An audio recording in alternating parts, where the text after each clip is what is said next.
And welcome out to the corner of Gulf and Poplar here in Elyria, Ohio, as the sun begins to set over the trees in the distance here, high atop the home-sided press box. Welcome into another edition of the WEOL Friday Night Gridiron Clash. It's our YouTube Game of the Week here on the all-new WEOL.com. Also streaming live, of course, here on YouTube on the Chronicle Telegram YouTube channel. Well, happy early start to the weekend, everybody. I'm Rocco Nucci. He is Mike Rush, our he's got to be our coach in the press box, right? We need one of those for each and every broadcast that we have. Our on-site engineer, Jared Kozar, and cameraman extraordinaire making his camera debut here on WEOL, but he told me with confidence prior to the broadcast that he's been handling camera since, the early 90s? That's Super Dave Rydell just below us here in the press box. So you got the four of us here. We'll see what kind of trouble we can get into tonight here as Elyria Catholic welcomes in Vermilion for a non-conference Lorain County matchup. Mike, you and I were over at Firelands just 2 short weeks ago as the Sailors went into enemy rival Falcon territory, and Evan Coons just ran them straight off the field. The Vermilion tailback, 400-plus yards for him that evening. I forget the exact total, which shame on me, but third highest single-game rushing performance in Lorain County history. We were on hand to see it, and well, simply put, nobody in Firelands could tackle him that night, so that'll certainly be priority number one, I think, here at home tonight for Elyria Catholic. But I think more importantly for the Panthers, Mike, they're just looking for their first win of the season here in their home opener. It took until week 4 to finally get a home game here at Dan Reeser Stadium, but they're looking for their first win in Vermilion. I guess on the polar opposite side of that coin, they come in 3-0 feeling great about themselves, having scored 60 last week, the first time that Sailor offense had done so since 2006. Well, Rocco, great to be back with you guys here tonight on YouTube and the Chronicle Telegram YouTube page. And yeah, Rocco, like you said, 2 teams kind of coming in from different ends of the spectrum. EC, like you said, trying to get that first win. 0-3. They've played a very tough schedule, though. Let's not forget. They're trying to put together 4 good quarters. They've had a lot of penalties and mistakes through their first 3 games. Vermilion at 3-0, their second year in a row that they've started 3-0. They hadn't done that since 1997. And like you said, they play a physical brand of football led by Evan Coons. They're rolling into town here tonight feeling good, feeling confident. On paper, 3-0 versus 0-3, it might not look like a great game, but talent-wise, I think, EC's got a ton of talent, and it's a somewhat even game from that perspective. So it's a really interesting ball game. Like you said, week 4, a lot of people are in conference play. This is a non-conference game. It's a good county rival, and excited to bring it to you guys tonight. No, certainly looking forward to seeing how this one plays out. It's interesting with EC. Again, this is their home opener here in week 4. You certainly don't see that across the bulk of high school football schedules that you may come across, and it's interesting. They've just gotten a little closer to home each time, right? They start the season off week 1. They go down to Columbus, take a loss to Bishop Hartley. 55-42 was the final there. They make a shorter trip over to Mayfield in week 2, 28-13, and then they go right down the road to Midview last week as the Middies doubled them up. 41-20 was the final score there. So, of course, the EC faithful here, Panther fans, certainly looking forward to seeing their guys here on their home turf here at Dan Reeser Stadium. And Vermilion, you look at their schedule, 2 away from home, 1 at home. That was the home opener, a 21-20 win over Margaretta. What makes that one, I think, very impressive, Mike, is they did that without Evan Coons, who has certainly kind of been the spark plug of the offense. Coach Bill DeFucci, as we'll hear from him here shortly in the pregame show, he's adamant that, Evan Coons is not all of Vermilion football right now, right? There are more guys certainly that are contributing to this 3-0 record right now, but he's certainly a bulk of their success, as we saw firsthand over at Firelands a couple of weeks ago. They followed that home opener win up with that win over at Firelands. 42-12 was the final there, and then again they hung 60 on Willard last Saturday night. It was a Saturday affair as they knocked off the Crimson Flashes. 60-22 was the final there, and 60 points, again, the highest mark for a Vermilion team. They scored 60 back in October of 2006. Mike, do you know their opponent that night? I think I looked it up this week. Putting you on the spot. It was Firelands in the regular season finale. Yeah, yes. 60-0. They blanked the Falcons that night to finish the regular season 4-6. It's in the old West Shore Conference days, I believe. Yeah, so a 60-0 win for a 4-6 team. That might have been the best 4-6 team in the area that year. I don't know, but I was all of 10 years old, so who's really to say? All right, so why don't we step aside, take a quick break. When we come back, we'll get to the aforementioned Vermilion head football coach Bill DeFucci as he breaks this matchup down for his Sailors. It's Elyria Catholic and Vermilion kick off in about 20 minutes or so right here on WEOL.com, and we're streaming live on the Chronicle Telegram YouTube channel. At Nick Abraham Elyria Ford this month, you choose. Right now, get the Escape, Mach-E, Mustang, or Bronco Sport for only $399 a month with 0 down, or the Bronco, Explorer, or F-150 for just $499 a month. At Nick Abraham Elyria Ford, we make it that easy. Hi, Tim Elkhorn, radio voice of the Cavs. For several years, you've heard me talk about Eco-Tree Services on WEOL. Recently, I needed trees removed, so of course, I contacted Eco-Tree. They did an incredible job. The folks at Eco-Tree were timely, efficient, and the work was flawless. Take it from me.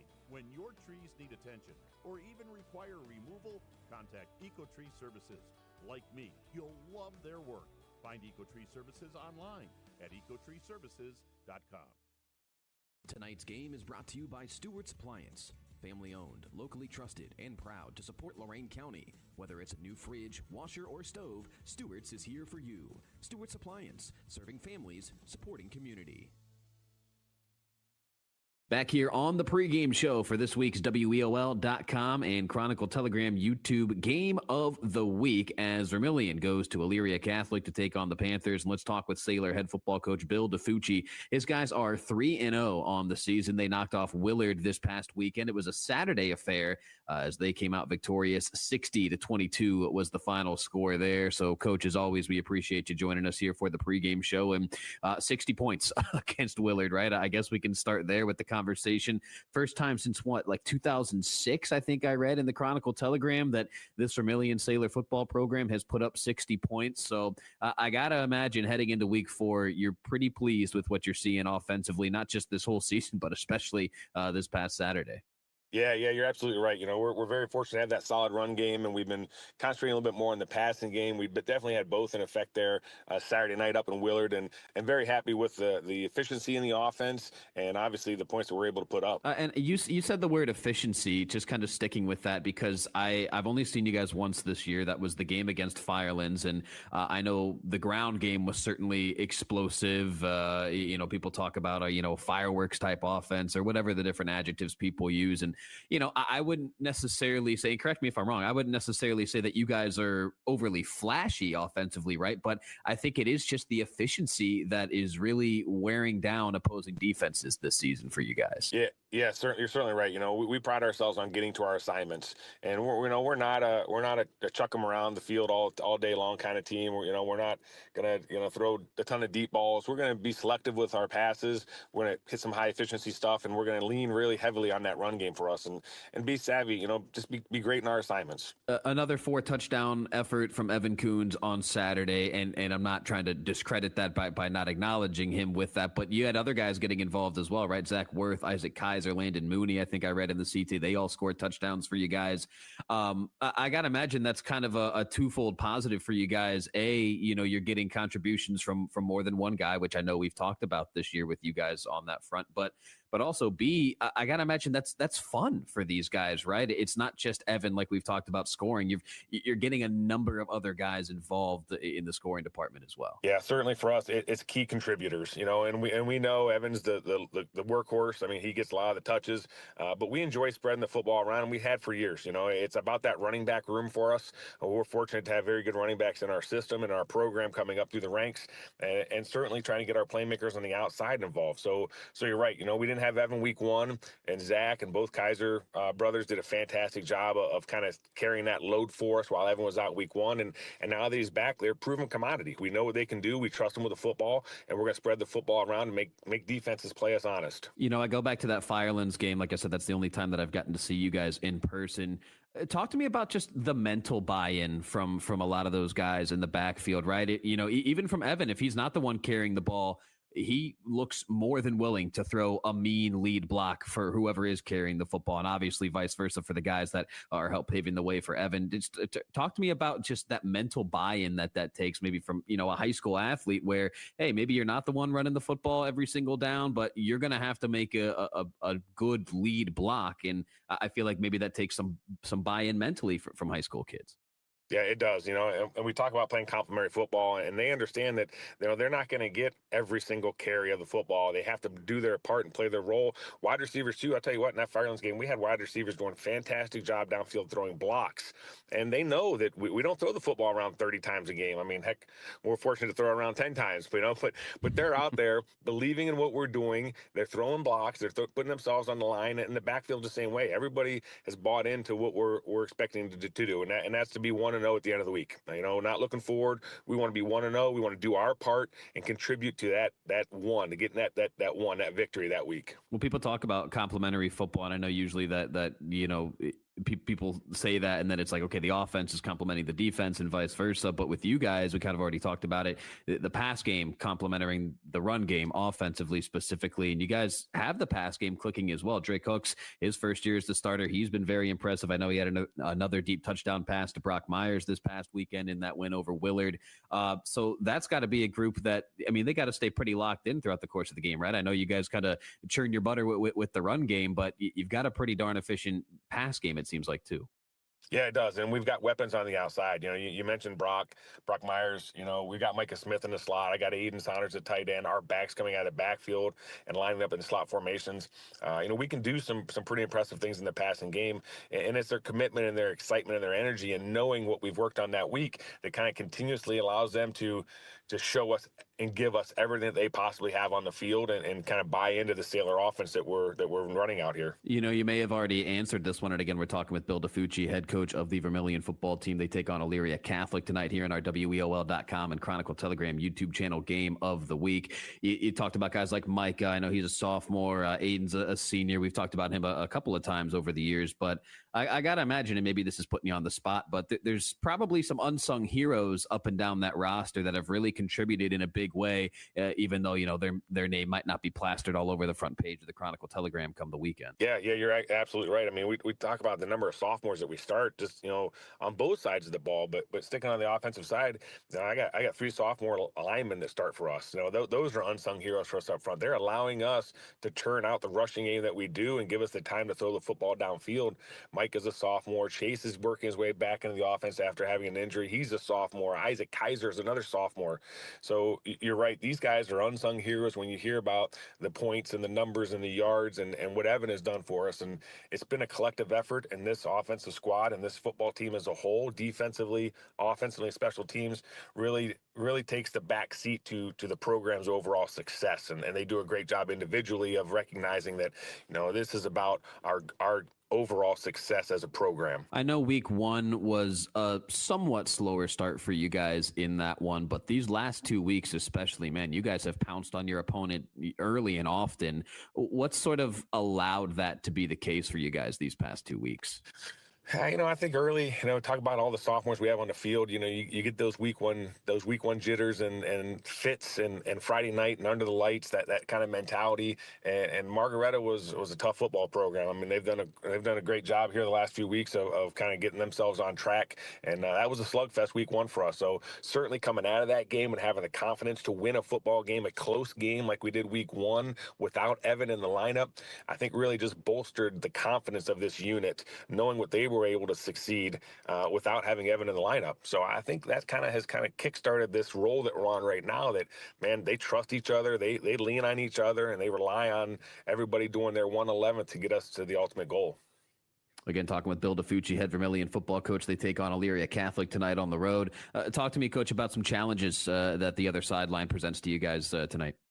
Yeah, certainly. Elyria Catholic, they play a tough schedule to get to this point here tonight, and they've got athletes all over the place. They have playmakers that make plays for them. If we're not sound and gap sound and assignment sound in our coverage, they certainly have the ability to take them to the house pretty quickly. So we have to make sure that we're doing our job. We're gap sound, we're assignment sound, and we make sure we get to where we need to be in all 3 phases, because it's going to be that kind of game for us here tonight. Is that one of those things where I know people might look at that EC record, they see that they're 0-3. I know they've struggled through these first couple of weeks. Do you have to, I assume not with your kids, just based on what you've told me, over the years with your program, but is that something where you have to remind the kids, hey, we can't overlook these guys? And I know next week, I'm sure you guys have that one circled, but was that kind of something where this week you had to make that effort to remind the kids, hey, you have to lock in for this Friday night. You still have to bring your A game, or is that really not something you have to worry about with this bunch? No, that's certainly something that we reiterate week by week by week. We really hammer home being 1-0 every week, and you can't look at the overall record to really be indicative of what kind of output you're going to get from the opposing team. I mean, let's face it, the success we have last year, I'd have to believe we're circled on quite a few schedules this year because, we came out of the gate fast last year and we kind of put together an impressive season, and I think teams are looking to say, you know what, you can't look past Vermilion anymore, and you better bring their A game. So we're expecting everybody's A game every single week we line up to play a game here. Well, Coach, we'll let you go on this one. You sort of already alluded to it, but just to reiterate, what would be some keys to victory for your Sailors here on the road in Week 4? Let's do what we do. We got to run the football. We have to be efficient in the pass game. No turnovers offensively. And then defensively, gap sound. Make sure that we're shutting down all the running lanes and we're playing good tight coverage on the outside so our pressure can get to the quarterback here tonight. I'm excited to get this one kicked off tonight, Coach. So as always, we appreciate the time here on the pregame show. Thank you very much. And best of luck to you and your Sailors here tonight on the road in Week 4. Hey, thank you very much. Appreciate everything you guys do for us. At Nick Abraham Elyria Ford this month, you choose. Right now, get the Escape, Mach-E, Mustang, or Bronco Sport for only $399 a month with 0 down, or the Bronco, Explorer, or F-150 for just $499 a month. At Nick Abraham Elyria Ford, we make it that easy. Hi, Tim Elkhorn, Cavs radio voice. Recently, we had some trees removed. So again, singing the praises of EcoTree Services. In a few hours, EcoTree have removed the unsightly trees, cleaned the debris, and opened the area for a new fence. I can't say enough good things about the people at EcoTree. I've used them several times, always thrilled with their work. If you have trees that require pruning or need to be removed, contact EcoTree, a local business that deserves your business. They've earned mine. Go to ecotreeservices.com. High school football in Lorain County is all about tradition, pride, and community, and that's what Stewart's Appliance is built on. For generations, Stewart's has been the family-owned appliance store you can count on for quality products and personal service. From refrigerators to washers, ovens to dishwashers, Stewart's has what you need to keep your home running. Proud to support Lorain County and proud to support high school sports. Stewart's Appliance, where community comes first.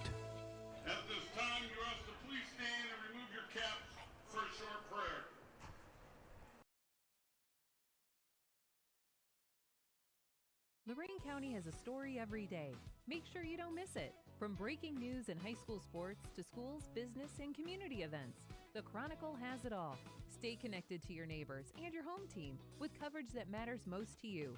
Don't just hear about Lorain County, know Lorain County. Subscribe today at chroniclet.com/subscribe and get the news that keeps you in the know. The Chronicle Telegram, Lorain County's largest newspaper. At Nick Abraham Elyria Ford this month, you choose. Right now, get the Escape, Mach-E, Mustang, or Bronco Sport for only $399 a month with 0 down, or the Bronco, Explorer, or F-150 for just $499 a month. At Nick Abraham Elyria Ford, we make it that easy. We ask this through Christ our Lord. Amen. Our Lady of Victory. Ladies and gentlemen, the Elyria Catholic alma mater.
this past May, our Elyria Catholic community lost a beloved member with the passing of Craig Petrus.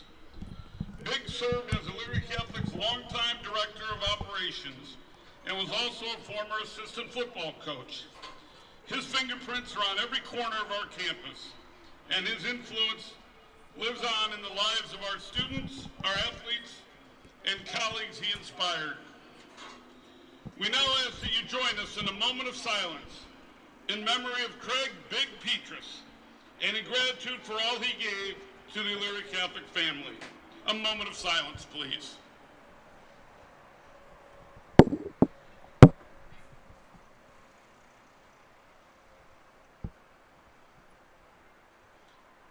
Thank you. Rest in peace, big man.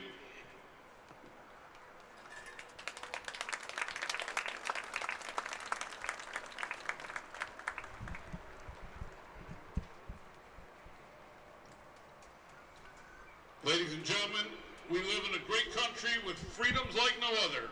In order to honor America and her troops serving her, you are asked to remain standing and join the Elyria Catholic Marching Band in the playing of our national anthem.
All right, so a big thanks, first and foremost, to Vermilion head football coach Bill DiFucci for joining us there on the pregame show. Also some different pregame honorings and festivities happening here at Dan Reeser Stadium this evening. I guess most notably, longtime team manager here at Elyria Catholic, Jojo Gajewski. He's retiring from Riddell. 41 years he put in at Riddell, Mike Rush. How about that? He's calling it a day here in September. He's been at Elyria Catholic since 1992 as assistant athletic director. Dan Brown told me before tonight's contest, he's kind of, run-of-the-mill, do-it-all type guy. He helps out with whatever he possibly can, just loves everything about Elyria Catholic. He helps everybody. He rides his bike here to practice each and every day, right? So certainly probably getting more physical activity than I do on a daily regimen. So big shout out to Jojo Gajewski. Again, 41 years at Riddell, retiring in December. He's been here at EC since 92 as a team manager. And stories like that, Mike, I think just make high school football so special, right? Yeah, great to see Jojo honored here tonight. Anytime I go to EC, whether I'm coaching against them, I'm coming over here to cover their teams, I run into JoJo. So it's great to see him honored here tonight, and I'm sure we'll see him with Coach Rothgary on the bench once again come basketball season. So great to see him and see him honored tonight. Yeah, fantastic stuff. So again, a big thanks to Vermilion head football coach Bill DiFucci joining us on the pregame show. If you're an EC faithful checking in and thinking, hey, where's Elyria Catholic head football coach Chase Ferris? Well, unavailable for interview here today. Just I'm covering my bases on that. That's all I'm doing there. Certainly, reached out. Would have loved to have him on the pregame, but only Coach DiFucci would join me here this week. So looking at the two sides again as Elyria Catholic emerges from the tunnel. They are in their green uniforms all the way around with the white tops on.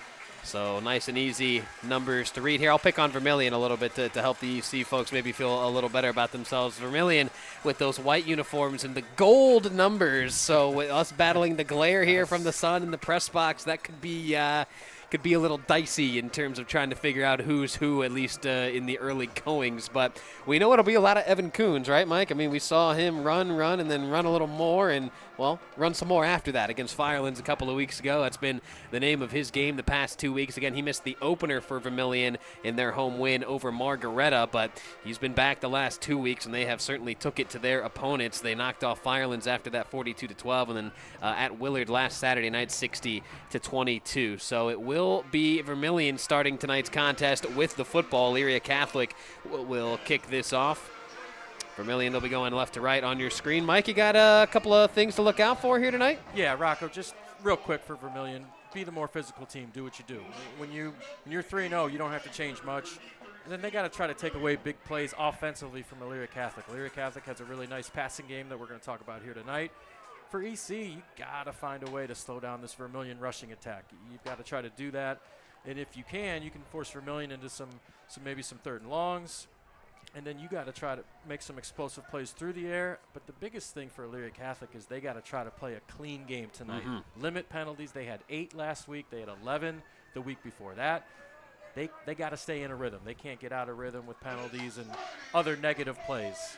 All right, so thank you, Mike. Again, Rocco Nucci, Mike Rush, Jared Kozar here with you, along with Dave Rydell handling the cameras below us. And I think we're good on the camera here to start tonight's ball game. That was our bugaboo last week over there at Avon, but certainly looking forward to tonight. Again, big thanks to our sponsors, Nick Abraham, Elyria Ford, Eco Tree Services, and Stewart's TV and Appliance. So here we go, set for Week 4 action here at Elyria Catholic. Back deep to receive for Vermilion. It'll be the combination of Aiden Kaiser and Micah Smith. Micah had a great game, Mike, in that game that we called against Firelands a couple of weeks ago. And then kicking off tonight for Elyria Catholic, it will be junior number 10, Ben Essenmacher. Yeah, Micah Smith, an explosive playmaker, just a sophomore. Could take it to the house at any time. With Aiden Kaiser back there, we know he can run. We know he can block as well. So Essenmacher puts his left foot into it as this one bounces up the far sideline into the end zone for a touchback. So the Vermilion offense will trot out. Let's run through their starting lineup here quickly. At quarterback, it is junior number 5, Drake Hooks, 17 for 34 this season through the air. 2 touchdowns, 1 interception, 341 yards for him. His running backs, Evan Coons, of course, 38 carries, 604 yards for him. Isaac and Aiden Kaiser, we'll see them touch the rock as well. As far as receivers go, Micah Smith, the sophomore, Brock Myers, the senior, their leading target. 10 receptions, 263 yards for him, 2 touchdowns. You'll see tight end Aiden Saunders get in on the action as well. Up front, from left to right on the offensive line, it's sophomore Trenton Garcia, senior Chad Ellis, sophomore Trey Colahan, senior Cole Reaney in for the injured Sean Brownell, and at right tackle it is big number 68, senior Evan Wagner. We'll give you the Elyria Catholic defense here as quickly as we can. Certainly some names to look out for. Kylan Connors, one of their most sure-handed tacklers. He's got 30. Joey Schill, the senior linebacker, leads the squad with 31 tackles.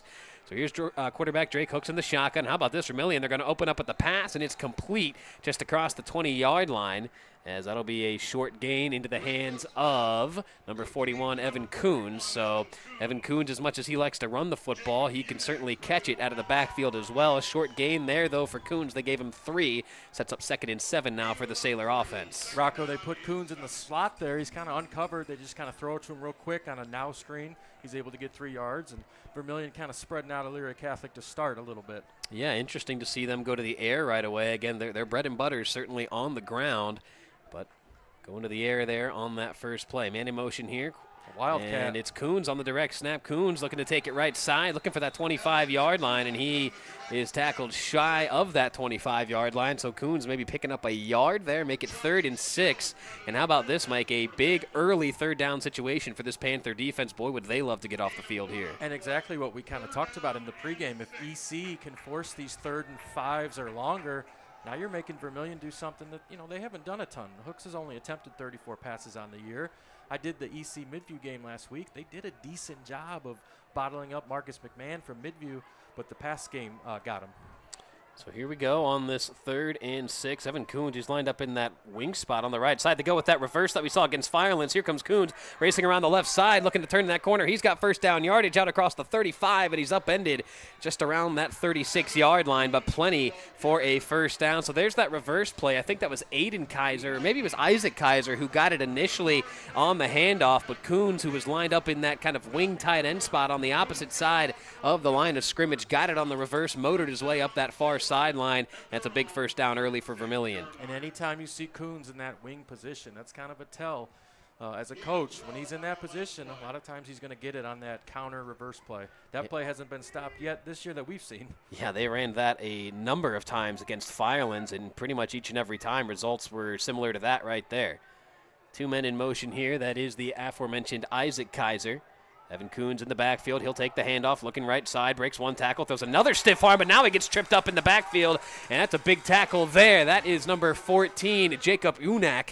Unak coming through, and that's a hard tackle right there. Coons throwing stiff arms left and right. He can be hard to tackle in that regard, but Unak went low, tripped up the legs of Coons, and got him for a loss. And they're able to get him before he kind of got ahead of steam, Rocco. He wasn't able to lower his pads. He's going east and west. A lot easier to get him on the ground.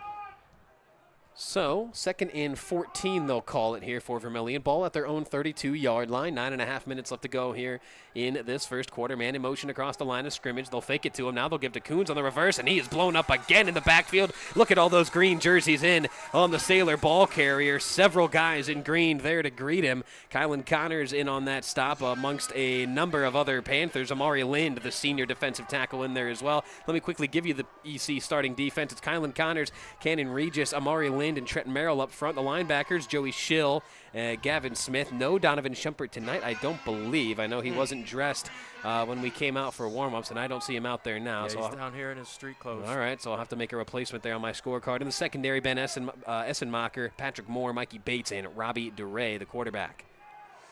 Another third down here, 3rd and very long, 15. So big play here. Drake Hooks, he'll take the shotgun snap. It's a screen play going the other way. That one's caught.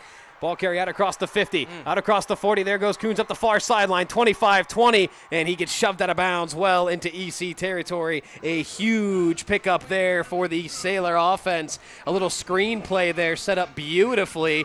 And if you're Elyria Catholic, I know it's easy to get kind of sucked into that directional movement of the offense, but you got to keep tabs on Evan Coons, and that's exactly why right there. Big pickup. Yeah, back-breaking play for EC's defense.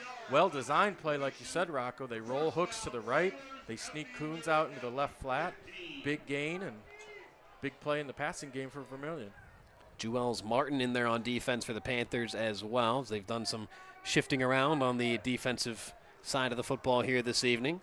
So here comes Vermilion, 1st and 10, ball at the Elyria Catholic 15. 2 men in the backfield with quarterback Drake Hooks. He'll turn, he'll give to a ball carrier. That's Kaiser, and he gets greeted immediately in the backfield. He might have lost a couple of yards there. Several Panthers in on the stop. One of the first to greet him, that's number 9, the senior Trenton Merrill, came into tonight with 5 tackles for loss. He'll add another one to his total there, a loss of 2. And we saw this again last week. Elyria Catholic at Midview held up pretty well in the early going against the run. They made Midview put the ball in the air, and Midview last week showed they could throw the ball. So Elyria Catholic's got to try to finish this drive after giving up the big play.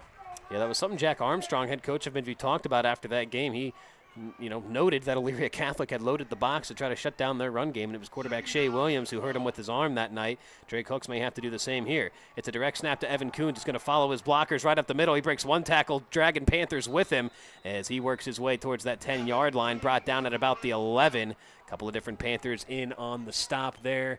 Pulling off that pile, Zion Castillo, the 5'6", 175-pound senior linebacker, one of the men in green to greet him. So 3rd and 6 now for Vermilion. Ball spotted at the Panther 11-yard line. Just over 7 minutes to play here in this first quarter. And that's where Coons is so tough. He's so patient as a runner. We saw that week 2 at Firelands, and there wasn't much there, but with his size and strength, he's able to move the pile a little bit. So Drake Hooks in the shotgun here. 2 wide receiver set, 1 on either side. Kaiser in the backfield with him. Hooks takes the shotgun snap, looking left. Now he rolls right, fires, intercepted! Intercepted! That's number 21 for Elyria Catholic. Juels Martin stepped in the way of an errant pass, and that's an early turnover forced by this Panther defense. Maybe that brings this home crowd to life. Again, Elyria Catholic 0-3 coming into tonight looking for win number 1, and that's a big help to try to kickstart that movement tonight, Mike. A early turnover forced by this Panther defense. Great play by the Panthers. The first read for Hooks wasn't there. He kind of was scrambling around. He threw back across his body to the middle. Martin is able to step in front, and a huge shot of life for this Panther team here in their home opener.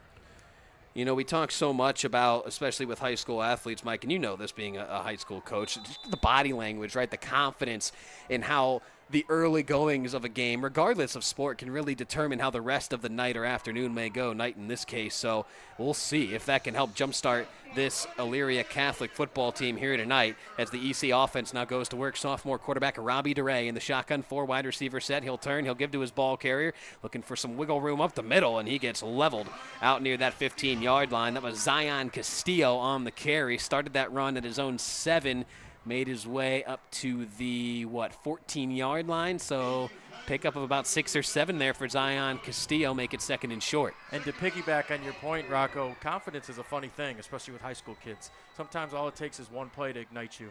DeRay, shotgun snap again. Again, it goes to Castillo. Castillo up the middle, breaks 1 tackle, gets tripped up out across the 20, but that's plenty for a first down for Zion Castillo. So Elyria Catholic making some plays now. Vermilion did well to extend their opening drive. The mistake by Hooks. Now Elyria Catholic looking to sustain a nice long and hopefully, if you're a Panther fan here tonight, scoring drive. And going with some tempo here. I like this, trying to get into a rhythm early. And not allowing Vermilion to substitute defensively. Little tempo here. DeRay takes it, and he'll give right back to Castillo, looking for the edge, and he won't get there. He gets wrestled down by multiple guys in white, as there were several Sailors in on the stop there. 51, Daniel Roy, the senior linebacker, one of those to greet him. He is in defensively for the injured Sean Brownell. Again, we talked about Cole Reaney on the offensive line for Vermilion.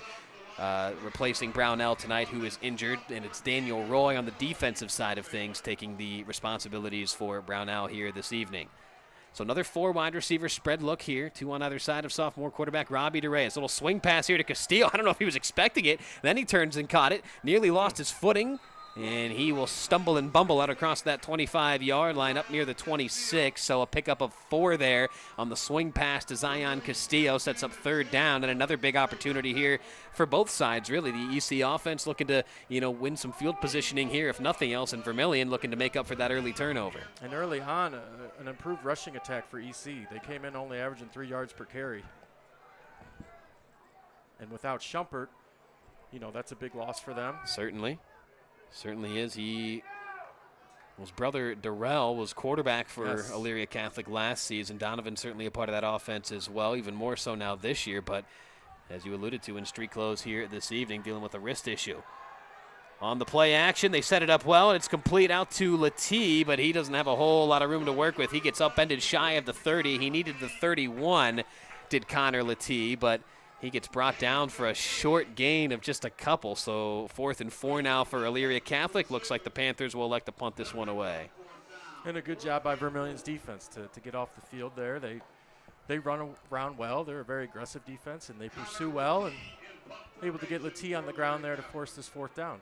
So Latie set to punt this one away now for Elyria Catholic, as that is Evan Coons and Micah Smith back deep to return this punt for Vermilion, as this punt bounces across the 50 and it'll die shy of the Sailor 45-yard line, as Vermilion gets great field positioning here to start their second offensive drive. Mike, they'll start at the 47. Why don't we take a quick 30-second timeout with 4:09 left to play here in the first quarter. It's Vermilion nothing, Elyria Catholic nothing. We'll be right back here on WEOL.com and on the CT YouTube channel. Years, you've heard me talk about EcoTree services on WEOL. Recently, I needed trees removed, so of course, I contacted EcoTree. They did an incredible job. The folks at EcoTree were timely, efficient, and the work was flawless. Take it from me, when your trees need attention or even require removal, contact EcoTree services. Like me, you'll love their work. Find EcoTree services online at ecotreeservices.com. Drake Hooks on that carry, picked up 5. You're right, a little bit of an issue there with the scoreboard at the top of the screen, so we'll see if we can get that fixed as we move along. So we are still scoreless here in the first quarter with 3:40 left to go in this opening stanza. Again, Drake Hooks, we missed one play there, a short gain of about 5 for the Vermilion quarterback as the Sailor offense goes back to work. Hooks in the shotgun snap. He'll take it. He'll turn. He'll give to a ball carrier. That's Kaiser. And Kaiser works his way into EC territory, still running out across the Panther 45, and he's close to a first down all of a sudden, as that was 43, Isaac Kaiser. Still got to get those guys down. Aiden wears 34. Isaac wears 43. They just reverse the numbers, so they make it difficult for me, but it is a first down for Isaac Kaiser into EC territory, so the Sailor offense moving the sticks. And like Coach DeFucci said on the pregame, this is far from a one-man band. They've got a number of backs that they're going to throw at you. A lot of backs that, if they were at other schools, quite frankly, would probably carry the ball more, but it's a selfless act. They're not afraid to block for Coons, and they'll get their carries as well. So first down here for the Sailors. See a trade here from Vermilion to the other side. Yeah, they'll shift the line of scrimmage. 2 wide receiver set here for quarterback Drake Hooks. He'll turn. He'll give to Kaiser. Kaiser making one guy miss. Looking to get back to the line of scrimmage. Does. He's still breaking tackles. Kaiser hard to bring down. He's out across the 40. And that's a decent gain there for Isaac Kaiser. Man, is Elyria Catholic having a tough time bringing down Isaac Kaiser. They've done well to contain Coons here in this opening quarter, but it's Isaac Kaiser that's kind of running wild right now. A nice gain for him of about 5 out to the EC 38-yard line. Second and 5 now with 2:30 left to play here in this first quarter. And we talked about, week 2, obviously Coach DeFucci said, of course you ride the hot hand when you've got a kid like Coons who's going off, but, there's other backs like we said, and they all run hard. They're all big kids. They all run hard. So second and 5 here, little I formation right into the teeth of that Elyria Catholic defense, and there is nothing doing there for the Sailor ball carrier. Good interior defense there by the Panthers as a host of guys in green were there to greet him. Joey Schill, the linebacker, sticking his nose in there.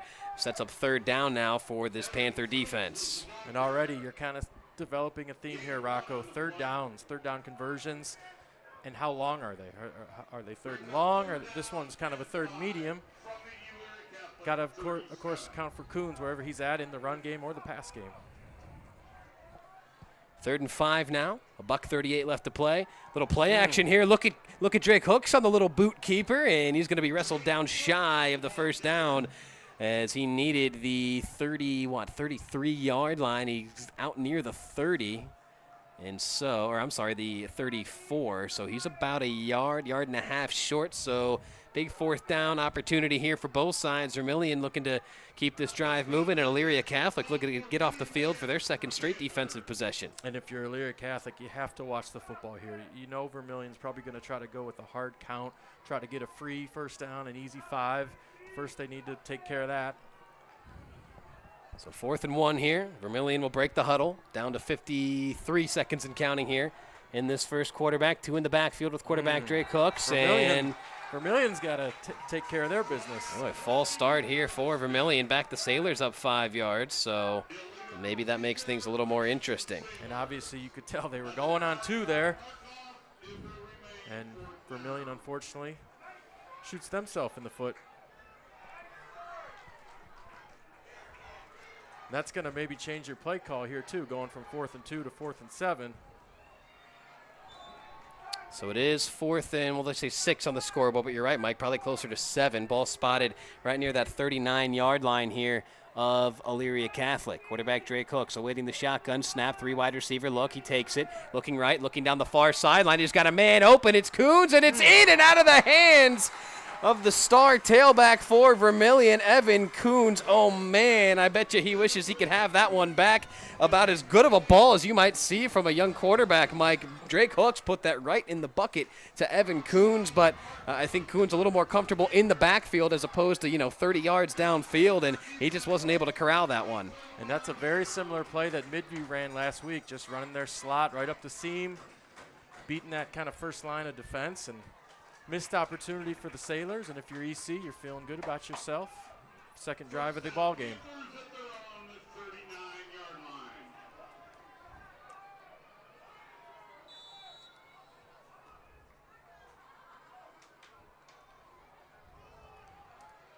All right, so we'll have to get this scoreboard situated when we can. We'll just kill it for now. We'll figure that out during the intermission. As here's the turn and the give to Zion Castillo. Look at Castillo out across the 50 into Sailor territory, dragging some Sailors with him, and he is down right near that 40-yard line. 41, I think they'll give him, of Vermilion, and that may bring us to the end of the first quarter. We'll see, with 22 seconds now counting on that first quarter clock. Still a 0-0 ball game here at Elyria Catholic. So they might get one more play off here with about 10 seconds left. Yes, they will. It's Castillo again up the middle. Look at Zion go. Wow. Zion breaking tackles into the secondary. He's out across the 30 down near the 25-yard line. Another EC first down, and I think that should bring us to the end of this first quarter. as I don't think they'll be able to get things spotted and lined up in time to get this one snapped, and no, they will not. That is the end of the first quarter. Jerry, why don't we leave it right here instead of taking a break so I can get this scoreboard fixed. Our score, 0-0 here at Elyria Catholic. We've played one here on the WEOL Gridiron Clash and live on the CT YouTube page.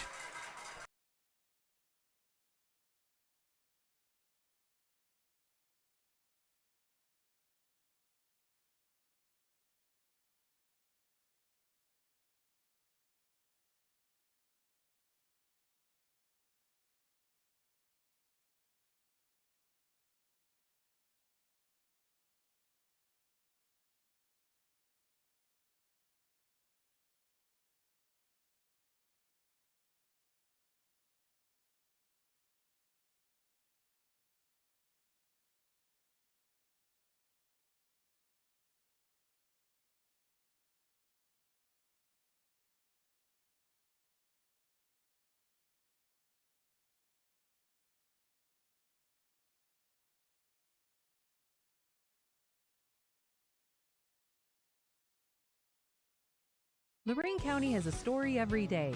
Make sure you don't miss it. From breaking news in high school sports to schools, business, and community events, the Chronicle has it all. Stay connected to your neighbors and your home team with coverage that matters most to you. Don't just hear about Lorain County, know Lorain County. Subscribe today at chroniclet.com/subscribe and get the news that keeps you in the know. The Chronicle Telegram, Lorain County's largest newspaper. All right, back here at Elyria Catholic. I think we have the scoreboard situation finally resolved as we are underway here in the second quarter. Still a 0-0 ball game. Rocco Nucci, Mike Rush, Jared Kozar, Dave Rydell, all here at Elyria Catholic with you guys. 2nd and 7 here for the Panther offense. They are deep into Vermilion territory, threatening near the red zone. Ball spotted at the 21, again 2nd and 7. As this one goes right back to Castillo. He's out across the 20 up near that 15-yard line before he's wrestled down there. I think just shy of that first down marker. They have it just across the 15. He was brought down just shy of the 15. So all in all, I think he's short about a yard here. Should be 3rd and maybe 1 here for this EC offense. Ball spotted right at that 16-yard line. And boy, Mike, I think you had to be feeling pretty good about the way that first 12 minutes went. Yeah, and this is a rushing attack we haven't seen yet this season from EC. Guys up front really getting after it right now. They certainly are. And that includes number 9, Trent Merrill. He's kind of a tight end. He's all over the place. They're kind of going where he goes. He's checked out of the ball game right now on this 3rd and 2. Another 4 wide receiver set here for sophomore quarterback Robbie DeRay. All 5'7" of them. DeRay, they set up the screen pass, and they tried to go the opposite way, and that one was nearly intercepted. They threw it right at Evan Coons, and so now that is 4th down and 1, and what do we got here? A whistle and a timeout called here by Elyria Catholic. Interesting, so we'll keep it right here. Maybe head coach Chase Ferris wanting to talk things over with his guys. Let me quickly give you that EC starting offense. We didn't give you everybody starting for the EC offense nor the Vermilion defense here tonight. Up front, it's Amari Lind, the senior. At left tackle, left guard is senior Jacob Gillespie. The center is number 76, junior Ryan Flanagan. At right guard and right tackle, a couple of seniors. Omari Ortiz, 75, is the guard, and right tackle is Cannon Regis, senior number 55. The receivers tonight for sophomore quarterback Robbie DeRay, it's senior number 1, Connor Lattee, their lead guy, 17 catches, 162 yards, and a touchdown for Lattee. Junior Ben Essenmacher, 6 catches and 76 yards for number 10 in green here tonight. Jazir Terry, we'll call his name throughout the night as well, a sophomore wearing number 17. And in the backfield, a couple of different guys, but mostly number 2, senior Zion Castillo, 39 carries, 134 yards coming into the night for him. And Juels Martin, the sophomore, number 21. And, of course, Trent Merrill, as you mentioned, Mike, they'll just move him about everywhere across that offense. So here we go, 4th and 1. Look at this jumbo set in the backfield here. Sophomore quarterback Robbie DeRay, he's under center. He'll turn. He'll give to Castillo. He's got blockers. Castillo nearly took that one to the end zone. He's still up, though. He's got the first down and more. He's still up. As Vermilion can't bring him down, still up. And finally, they'll call forward progress. My goodness gracious. Zion Castillo.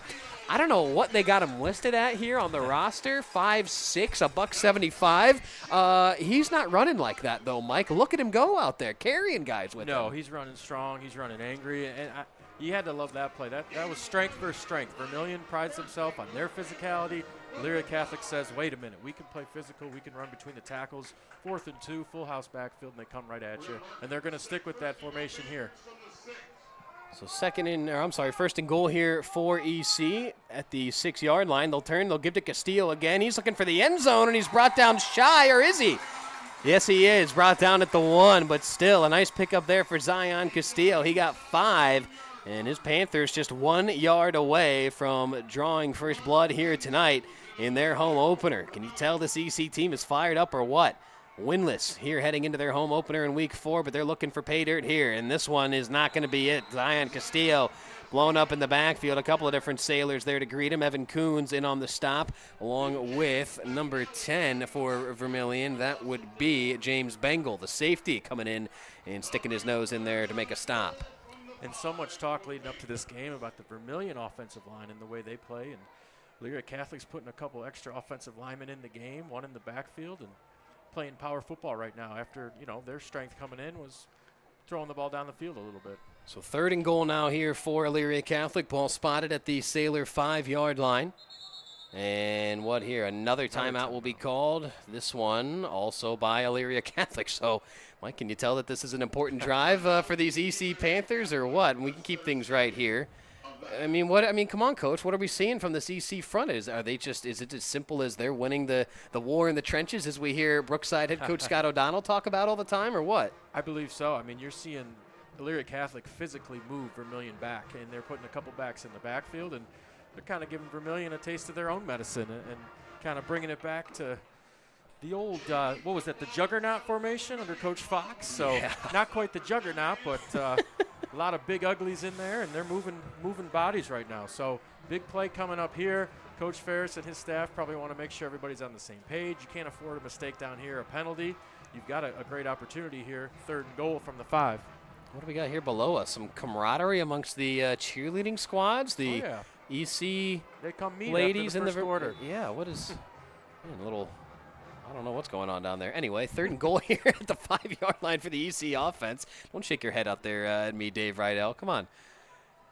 Here comes DeRay on the play-action boot, looking for the corner of the end zone, looking to throw it. He does, and he wisely just throws this one away, as there were a couple of different Sailors there in hot pursuit. And Robbie DeRay, he is down and in a little bit of pain, slow to get up and not getting up, as a matter of fact, he may need a little bit of attention down there. Not sure what exactly. I know he took a shot right as he got rid of that football, as I want to say it was Chad Ellis giving chase. Maybe it was Daniel Roy. It was 51 or 56, but again, that's quarterback Robbie DeRay. He is down on his own sideline right now, slow to get up after throwing that football away on 3rd and goal. So it would be 4th and goal here for EC at their own 5-yard line, but they'll check out the injured Robbie DeRay. So why don't we step aside, take a quick timeout. When we come back, hopefully Robbie is A-OK, and we'll have a 4th and goal situation on our hands. Again, our score, 0-0 here between Elyria Catholic and Vermilion. We'll be back here on the WEOL Gridiron Clash. It's the game of the week here on WEOL.com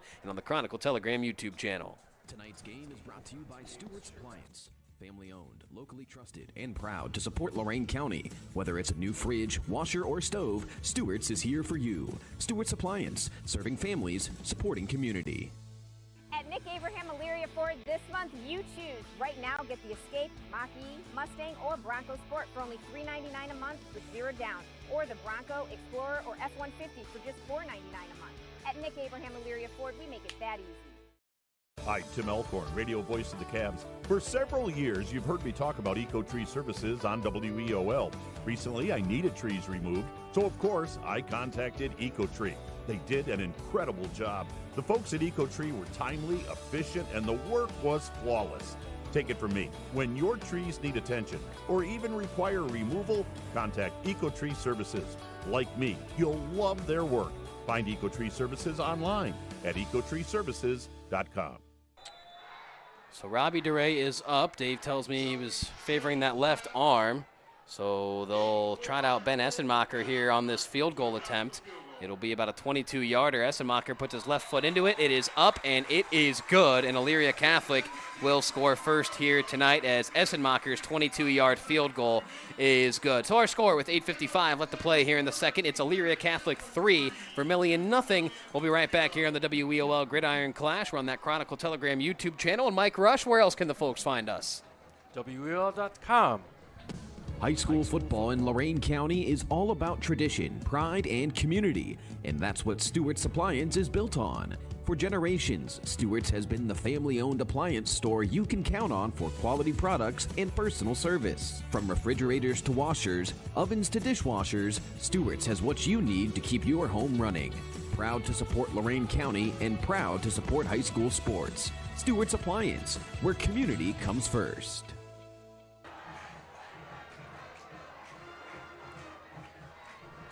Back here at Elyria Catholic, it is a 3-0 ball game, courtesy of a Ben Essenmacher 22-yard field goal. So the Panthers out in front of the Sailors. Vermilion, one of the few times that we've seen them trailing this year. I actually don't know if they've trailed at any point this season, maybe in that home opener against Margaretta, but we were not on hand for it. They certainly never trailed against Firelands in week 2, and they were never behind last week against Willard. So 3-0. The Coach DeFucci-led Sailors trail here tonight, as Essenmacher, fresh off that 22-yard field goal, looks to put a charge into this one. And he will do just that, as this one is end over end into the arms of Micah Smith, who fields this one at about his own 15-yard line. Micah Smith wasting no time up the near sideline, and he gets shoved out of bounds right near the 50, and he'll go no farther than that. So a nice return there for Micah Smith near Elyria Catholic territory, and they'll mark this one just dead right at the 50. So another great starting field position here for Vermilion as the Sailor offense looks to go back to work, and they just haven't really looked as in sync as we've seen earlier this season, Mike. And I think you got to credit Elyria Catholic. They've come out very inspired, like you knew they would. They're 0-3. It's their home opener. They're down one of their better players in Donovan Schumpert. They've played with a fire underneath them, and now Vermilion, like you said, the first time they've faced a little bit of adversity this year. I know they did in the Margaretta game, but try to mount a drive here. So 1st and 10 for Vermilion at their own 50, as this one goes to Coons, and he gets stood up near the line of scrimmage. Now he'll push his way forward, and this will turn into a decent gain. Just look at him carrying guys with him on his back, as that's Kaiser, actually, they'll credit with the carry there. Was that Kaiser? I think it was. And so Kaiser gets about a 5-yard pickup there. Schill and Unak in on the stop for Elyria Catholic. Sets up 2nd and 5 now for the Sailor offense. And I think Elyria Catholic is defending the way you have to against Vermilion. They're swarming and they're gang tackling. You have to against some of these backs. It can't be just one kid. It's got to be 2, 3, multiple bodies coming and wrapping up. And even though Kaiser pushed the pile a little bit, EC getting a lot of hats to the ball. So Hooks in the, or no, I'm sorry, that is Kaiser awaiting the jet sweep, or the Wildcat here, as this one goes to Kaiser up the far sideline. There he goes, out across the 20, 15, 10, and he gets tripped up finally before he goes any further. That's Aiden Kaiser, a nice carry for that young man, as he, well, we do get a flag, okay. Coons yeah, is good walking catch. back with his head down. So. Yeah, so either he was the guilty party or he overheard what the officials were talking about with his team being the guilty party. But either way, a hold will wipe away about a 30-yard run there from Aiden Kaiser. I promise by the end of the night I'll have that down between those two. I know, Dave. I know. Shame, shame, shame. So a hold will bring that one back and actually force Vermilion back into their own territory. So make it 2nd and 15 now for the Sailor offense. And this is just not what we saw from Vermilion a couple weeks ago against Firelands, right? Again, I think you're right, though. Credit EC making Vermilion work for it right now. Well, and so far, it's early, of course, but it's been a bit of a role reversal through the first 3 weeks. It was EC that was creating penalties, and Vermilion was playing clean.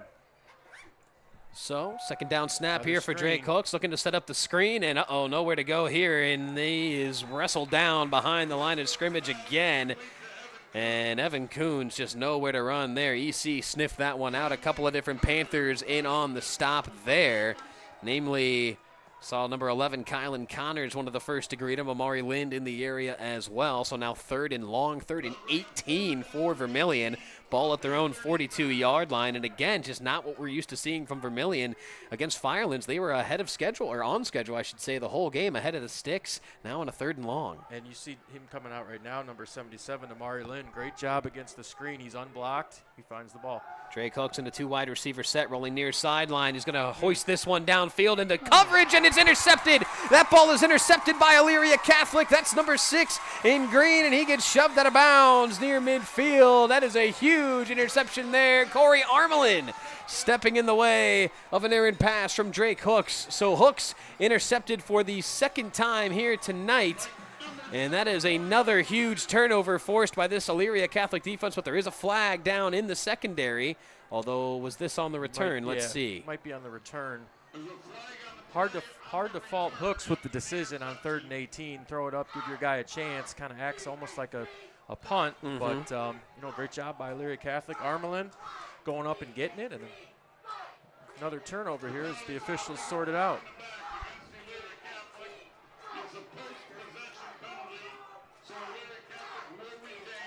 So that is exactly the call. A penalty on Elyria Catholic on the return. I'm being told we're skipping a little bit on the YouTube broadcast, so apologies for any technical difficulties that you guys might be dealing with tuning in, but we appreciate you guys watching and listening regardless. Hopefully that smooths itself out as we roll along here tonight. But 1st and 10 it'll be for Elyria Catholic. Ball spotted at their own 28-yard line. Elyria Catholic leads Vermilion 3-0 here with 6:59 left to play in this first half. DeRay takes the shotgun snap. He'll turn. He'll give to Castillo, who gets good yardage here out across the 35 down toward the 36. So a gain of about 8 there for Zion Castillo. And good to see sophomore quarterback Robbie DeRay back out there for Elyria Catholic. Or no, I'm sorry. That's Essenmacher. Yep. Thank you. Yeah, so not Robbie DeRay. Interesting to see how that changes. I don't know, how well he throws the ball. We know DeRay did. See how that changes kind of the approach here. And DeRay, they got his arm in a sling over here down on the golf cart on the home sideline. So it looks like Essenmacher will be in for the time being. He'll turn. He'll give to Zion Castillo. And, boy, I'll tell you what, they won't mind the change right now, I guess. If you're going to be blocking like this up front, another good gain there for Zion Castillo. A first down for Elyria Catholic. Panthers are moving the chains again. This Elyria Catholic offensive line really moving the line of scrimmage. They're definitely winning that battle right now. And Vermilion, they are just on their heels here in the early going. As Elyria Catholic has controlled the pace of the game, the tempo of the game. They're controlling the clock, and they're controlling that line of scrimmage, all things that typically add up to a victory, and that's what Elyria Catholic's hoping for here at home in Week 4. Essenmacher awaits the shotgun snap. He'll take it, and not before it gets whistled dead, and a false start will go against the Panther offense. So one of the few mistakes we've seen Elyria Catholic make here tonight. Back the Panthers up 5, move it from the 41 to their own 36 now, sets up 1st and 15. Up until this point, very clean, Rocco. 5-yard penalty, so hopefully they can stay on track here for the Panthers. 3 wide receivers set here for backup quarterback Ben Essenmacher, in for the injured Robbie DeRay. Essenmacher takes the shotgun snap. Little counter here to Zion Castillo. He's looking to turn the corner, makes one guy miss. He slips inside, and he's down out across the 40. Back to the original line of scrimmage, maybe a yard past it. Either way, it sets up a 3rd and long situation now here for Elyria Catholic. I'm sorry, 2nd and long situation here for Elyria Catholic, 2nd and 10. And Rocco, you're obviously a coach. You know the Panthers were kind of hearing it all weekend, or all week, right, at practice. 0-3, first home game. You're hearing the other side of it, too, with Vermilion being 3-0. It's a lot of mental game that goes into these kinds of things. As Castillo takes the the handoff up the gut, and Castillo, man, he's just picking up big chunks of yardage at a time. Give him 8.5 there. Sets up 3rd and short now here for this EC offense. Ball spotted at the 50. First down markers just past that Vermilion 49-yard line. And that's also true. You got to look at schedules and non-conference schedules, and you take these teams out of their leagues, and you decide it here on the field, and you try to come up with how you think the game's going to go. And right now the Panthers are controlling it. Essenmacher awaiting the shotgun snap. 3 wide receiver look. He'll turn. He'll give to Castillo. He's got the first down and more. Out across the 45-yard line. Wrestled down across the 45 near that 44-yard line. And Vermilion right now just feels like they're helpless defensively. This Elyria Catholic offensive front creating all kinds of running room for Zion Castillo. And it's tough, too, because obviously they're without their quarterback now in DeRay, and all you're trying to do is to get them into a situation where they might have to put the ball in the air, and so far they're not able to do that. EC staying on schedule and moving chains. Yeah, maybe at some point you take a shot depending on how Vermilion lines things up. Looks like they're playing pretty straight up still defensively, but we'll see if they creep some guys in the secondary into the box. He'll turn and give to Castillo again, will Essenmacher. Castillo looking to turn the corner. He can't. He gets wrestled down near the line of scrimmage, and a flag gets thrown on the backside of that play, probably in the area of holding if I had to guess. And that might have been number 76, Ryan Flanagan, the center, the guilty party.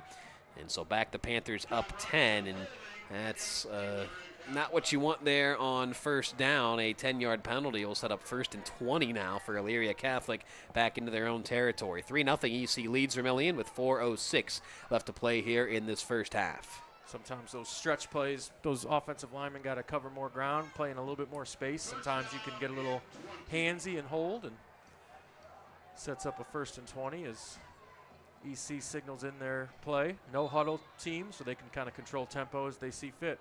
Yeah, they've certainly been pushing the pace here tonight. 3 wide receiver look, 1 tight end and a tailback out there for Ben Essenmacher. As he awaits the shotgun snap, he'll turn, he'll give, and this time to a new ball carrier, and he's out across the 50. And who is that? That's Mikey Bates. First time we've called that young man's name here tonight. Mikey Bates gets his guys back into Vermilion territory. He gets brought down near that Sailor 48-yard line. So now a 2nd and 13 situation here for the Panther offense. But again, staying in that no huddle, they'll just turn and look over to the sideline. And as we know, Mike, this doesn't allow Vermilion to sub defensively. And I'm sure there's got to be some tired Sailors right now defensively. And right now you want to keep an eye on number 9, Trent Merrill. He's going where the play goes most of the time. Another 2 wide receiver set here. Bates will take the carry again. He dives out across the 45-yard line back to the original line of scrimmage.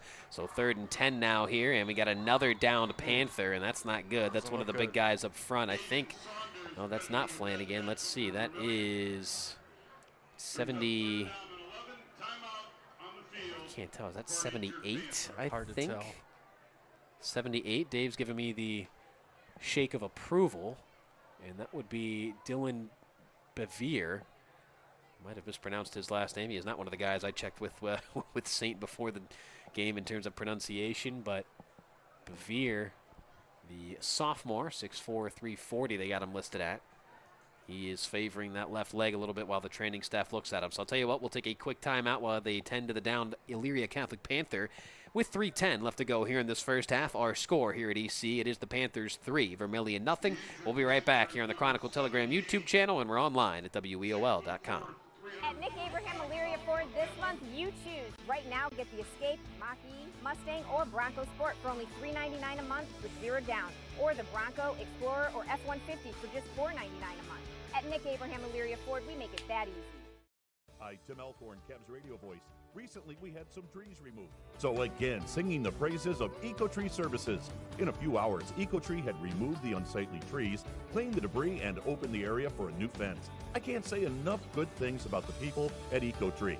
I've used them several times, always thrilled with their work. If you have trees that require pruning or need to be removed, contact EcoTree, a local business that deserves your business. They've earned mine. Go to ecotreeservices.com. So, is that 78 or 70? It is 78, so it is Bevere. He's walking off under his own power. That's good. Mike, you got some score updates for us over there from out of town? I got one that just came in. Avon Lake and Midview, kind of an interesting game tonight, tied at 7. All right. At Midview. Of course, Avon Lake 0-3, Midview 3-0. Definitely a game to keep our eye on. Took your guy Jack Armstrong in the picket line this morning, so certainly I don't necessarily like cheer for my picks in the picket line. I do it because Sean Bennett asked me to, but should be interesting to see how that one plays. Oh, sorry, Jerry. 4 wide receiver set here for quarterback Ben Essenmacher. One in the backfield with him. He'll take the shotgun snap. He's going to look to throw for the first time. He heaves it downfield, and it's in and out of the hands of a would-be receiver. That was Aiden Kohlmeyer he was looking for down the sideline. It might have been enough for a first down, may have been a yard short anyway. Doesn't matter as it falls incomplete on the sideline. 4th and long now here for EC, and I would guess, even though you're kind of in one of those awkward territories here across the 50, but nowhere really near field goal range, you probably look to punt this one away just to try to pin the Sailor offense back deep. And you trust the defense, I think, Mike, tonight, that they haven't, I mean, they've given up a lot of points this year and a lot of yards, but they are looking sharp here tonight. Yeah, and keep your eye on the snap here. They had a high snap last week at Midview that went over the punter's head. So Smith back deep to receive here for Vermilion. EC gets this one away, a high wobbly kick that will land just across the 10. It's heading towards the end zone, and did that land in the end zone for a touchback? It did. Joey Schill unable to get there. One of those bang-bang plays that, you know, they probably go to the monitors for in the collegiate and professional ranks, but I don't think that was, in the budget here this evening or across anywhere in our OHSAA schools, as we do it the old-fashioned way with the old eyeballs of the officials, and they call it a touchback. So a touchback it will be. 1st and 10 now for the Sailors, who, boy, I tell you what, Mike, they are just looking for any kind of answer right now offensively. They've just been stuck in the mud. And all it takes is one play, right? One big run by Evan Coons. Elyria Catholic was in a similar position last week. They had cut the lead from Midview to 13-7. They got to try to finish this half. They've played so well.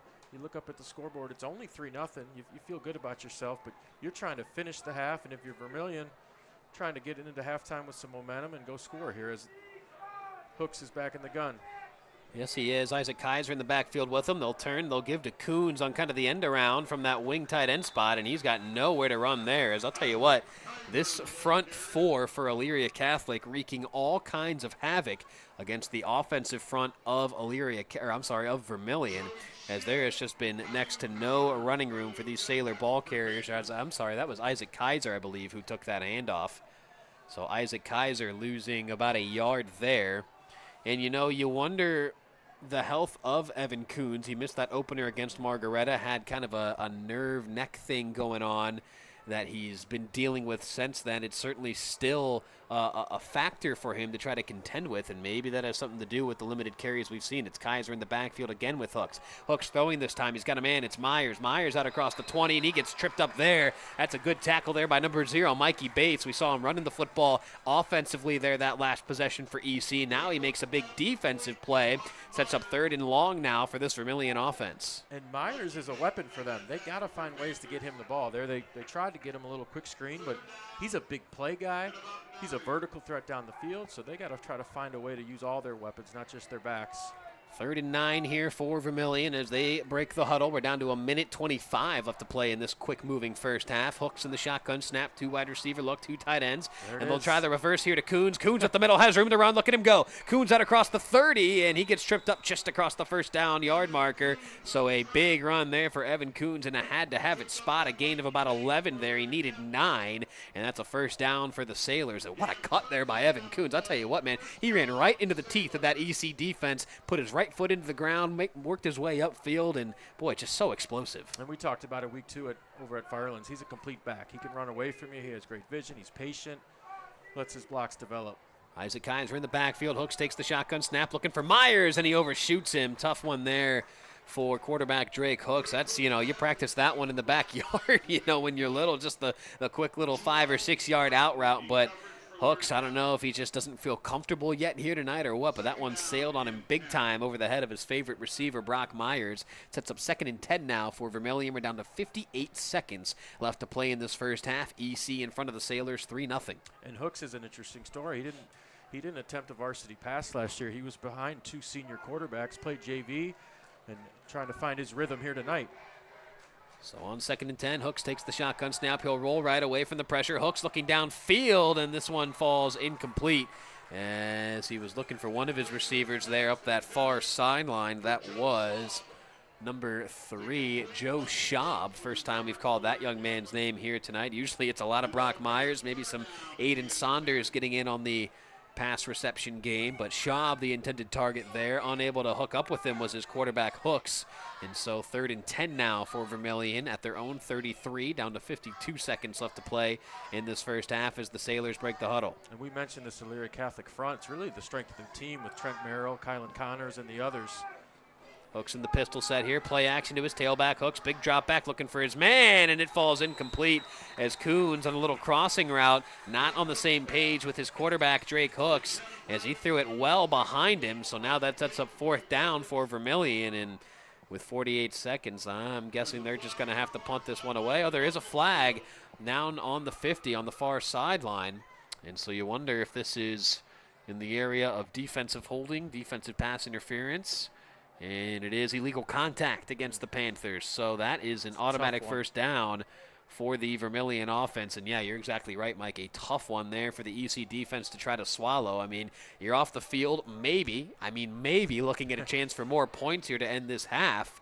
And just like that, you got to go back to work defensively to try to finish out this second quarter.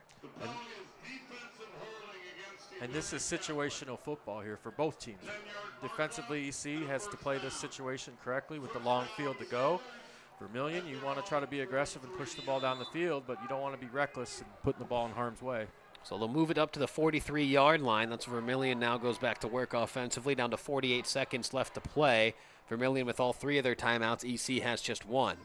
Hooks, empty backfield, awaits the shotgun snap. He'll take it. He'll roll to his right. He's looking deep downfield for a man, and he overshoots his intended receiver. That was Brock Myers he was trying to link up with. It falls incomplete. Another flag. And you're exactly right. Another flag. Where's this one at? Right at the 50. So, what, 7 or 8 yards downfield? And so possibly again in the area of illegal contact, defensive holding. You know, kind of pick your poison on that front, I guess. And let's see. No, an eligible man downfield they'll call against Vermilion. So maybe one of those Sailors offensive linemen not on the same page there. You know, Hooks did roll out as soon as he took that snap, so maybe they're thinking, okay, he's just going to run this one up the sideline. Let me get out and run block a little bit. But Hooks ended up throwing that football downfield, and kind of the double whammy. It's incomplete, and then you get hit with the illegal man downfield penalty. So they will back Vermilion up. Will Elyria Catholic? Makes it 1st and 15 now for the Sailors. Ball back to their own 38-yard line. We're down to 42 seconds left to play here in the first half from Dan Reeser Stadium. Halftime show coming up next. We'll hear from the bands, and we'll go through the scoring recap. Not that there's a whole lot of that in the 3-0 ball game. We'll try to find some more scores from out of town as well. And we'll see what kind of hijinks we can get up to here in the EC press box come halftime. But 42 seconds left to go until then.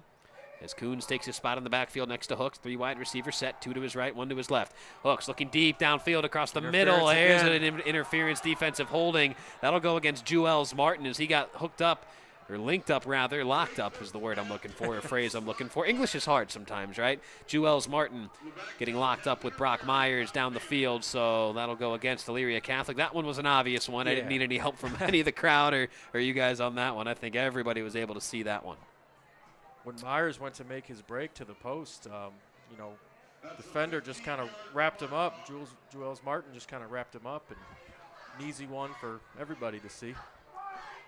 So that will help this Sailor offense out quite a bit as they continue their late first half march downfield. Now into Elyria Catholic territory. Ball moves up to the Panther 47 as we're down to 35 seconds left to go. Vermilion still has all 3 timeouts, so that's certainly something nice in the back pocket of head coach Bill DeFucci to have here in the waning moments of these first 24 minutes of play. Hooks rolling out to his right again here on the instant rollout. Tries to spin out of danger, and nothing doing there. The Braxton Miller-esque spin move going nowhere that time for quarterback Drake Hooks, as that was big number 11, Kylan Connors, for the Elyria Catholic defense, bringing down the Sailor quarterback, and Vermilion will use one of those 3 timeouts. So a big loss there as he lost, 10-plus yards, 14 yards there. 2nd and 24 they'll call us. Why don't we step aside, take a quick breather with 28 seconds left to play in this first half. It's Elyria Catholic 3, Vermilion nothing here on the CT YouTube page, and we're also online elsewhere on the all-new WEOL.com.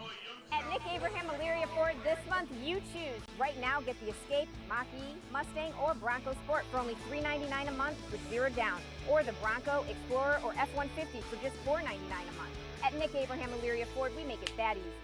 Tonight's game is brought to you by Stewart's Appliance. Family owned, locally trusted, and proud to support Lorain County. Whether it's a new fridge, washer, or stove, Stewart's is here for you. Stewart's Appliance, serving families, supporting community.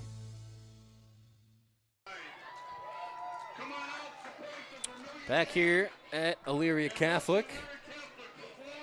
Look at Saint helping promote the Vermilion community up here in the press box. I mean, boy, they don't make them like that anymore, do they, Jared? I mean, well, I'll be thankful. I guess you didn't have a headset on for that one. With 28 seconds left to go. Dave giving us the suspicious look. Yeah, we get a lot of those from Dave Rydell whenever we're on a game site with him. 28 seconds left to go here. Vermilion in 2nd and 24. Oh, cooking down the field. He's got a man complete out across the 40 up near first down territory. And let's see. They'll mark him shy of the first down line to gain, as that ball was caught by who? That is Kaiser, the The older one, Aiden Kaiser. Aiden Kaiser, he's older, but he's a little smaller than younger brother Isaac. I think maybe that's what's messing me up here. Isaac, the sophomore, listed at 6'2", $195. Aiden at 5'10", $175. He's the senior, though, 2 years older than younger brother, but a big gain there for big bro Aiden Kaiser, and that'll make it 3rd and 1. So you get 23 on 2nd and 24. 21 seconds left to play now in this first half. You're at the 38. You got 1 timeout left to go. And again, with 21 seconds, plenty of time. I mean, not plenty of time, but enough time to concoct something here, I think, Mike. And going back to the previous play, really nice play design. Aiden Kaiser out of the backfield on a wheel route. Elyria Catholic plays a lot of man coverage, so sometimes those running backs kind of get lost in the wash a little bit. Linebackers got to try to pick them up. And 21 seconds, as you said. We'll see. As we know, Vermilion's got game breakers. At any point, they can take it. EC's got to try to finish this half. No more penalties. 3rd and 1 here for the Sailor offense, and they'll go to the reverse. The Coons, ball's out. Ball is loose, and it is picked up by Elyria Catholic, but a couple of flags get thrown as well. So let's see. Elyria Catholic, I think that's very obviously their football. That ball popped out immediately as Coons was hit on that exchange from Kaiser on the reverse. They've gone to that play a couple of times here tonight, as we've seen in previous weeks. But let's see who the flag goes against. It was a great penetration there by the EC defense. Trent Merrill, one of the guys in on that stop. Kylan Connors, Joey Schill, all making their presence known on that one. But I think they're trying to figure out if it was too good. Well, yeah, did somebody jump, get a head start there? Offsides? Not sure. Let's see. So the men in stripes will congregate. One of them coming over to talk to head coach Chase Ferris. And not able to tell based on his. Usually the reaction kind of gives it away who it's going against. 12 men against yeah, there it is. That's a tough one. So I wonder, well, did they just have, straight up 12 out there? Was somebody late getting off? I couldn't tell. I didn't see that. Yeah, I had the old binoculars on trying to see what might happen at the line of scrimmage, and it was a lot happening at that line of scrimmage, but maybe that's why. Maybe they had an extra guy there on that defensive front. So, and, there's been too many mistakes like that through the first 4 weeks for EC. They're playing a great half, inspired football, but, they've had a ton of penalties here that helped Vermilion down the field. They're just trying to scrap and claw and get to halftime with this 3-0 lead. Yeah, 14 seconds left to play here in this first half. Like you said, Mike, EC clinging to a 3-0 lead. Ball is spotted at the Panther 33-yard line. As we'll see if Vermilion even gets anywhere close enough to attempt a long field goal, or if we just see a couple of shots toward the end zone here in these final 21 seconds. They did put some time back out there. Big Brock Myers down here, 6'4". Yeah, against Jewels Martin. Quite a size differential there as they get lined up. And what now? Another whistle. And do we need to have some extended conversations amongst the officials? This was a rapidly played first half. Well, Rocco, till you jinxed it. I know. And you would think working a number of years in a minor league baseball press box, that's like the cardinal sin. You don't talk about pace of play, and, well, here we are. So if Tom Evans was here, it'd be even worse. Here's the drop back from Drake Hooks in the shotgun snap. He'll turn. He'll look across the middle. It's in and out of the hands of Brock Myers. Would have been a big completion, but Mikey Bates was there to create some contact and force the ball loose out of the hands of Myers. Usually sure-handed is Brock Myers, but not on that occasion. That ball placed pretty well there by quarterback Drake Hooks, but Myers unable to hang on, sets up second down. And Mikey Bates lurking in that secondary, one of the leaders of this defense. We've already seen 2 picks tonight for EC's defense. Yeah, that secondary is flying around out there, no question about that. As Brock Myers trots in from the sideline with, I'm assuming would be the play call here.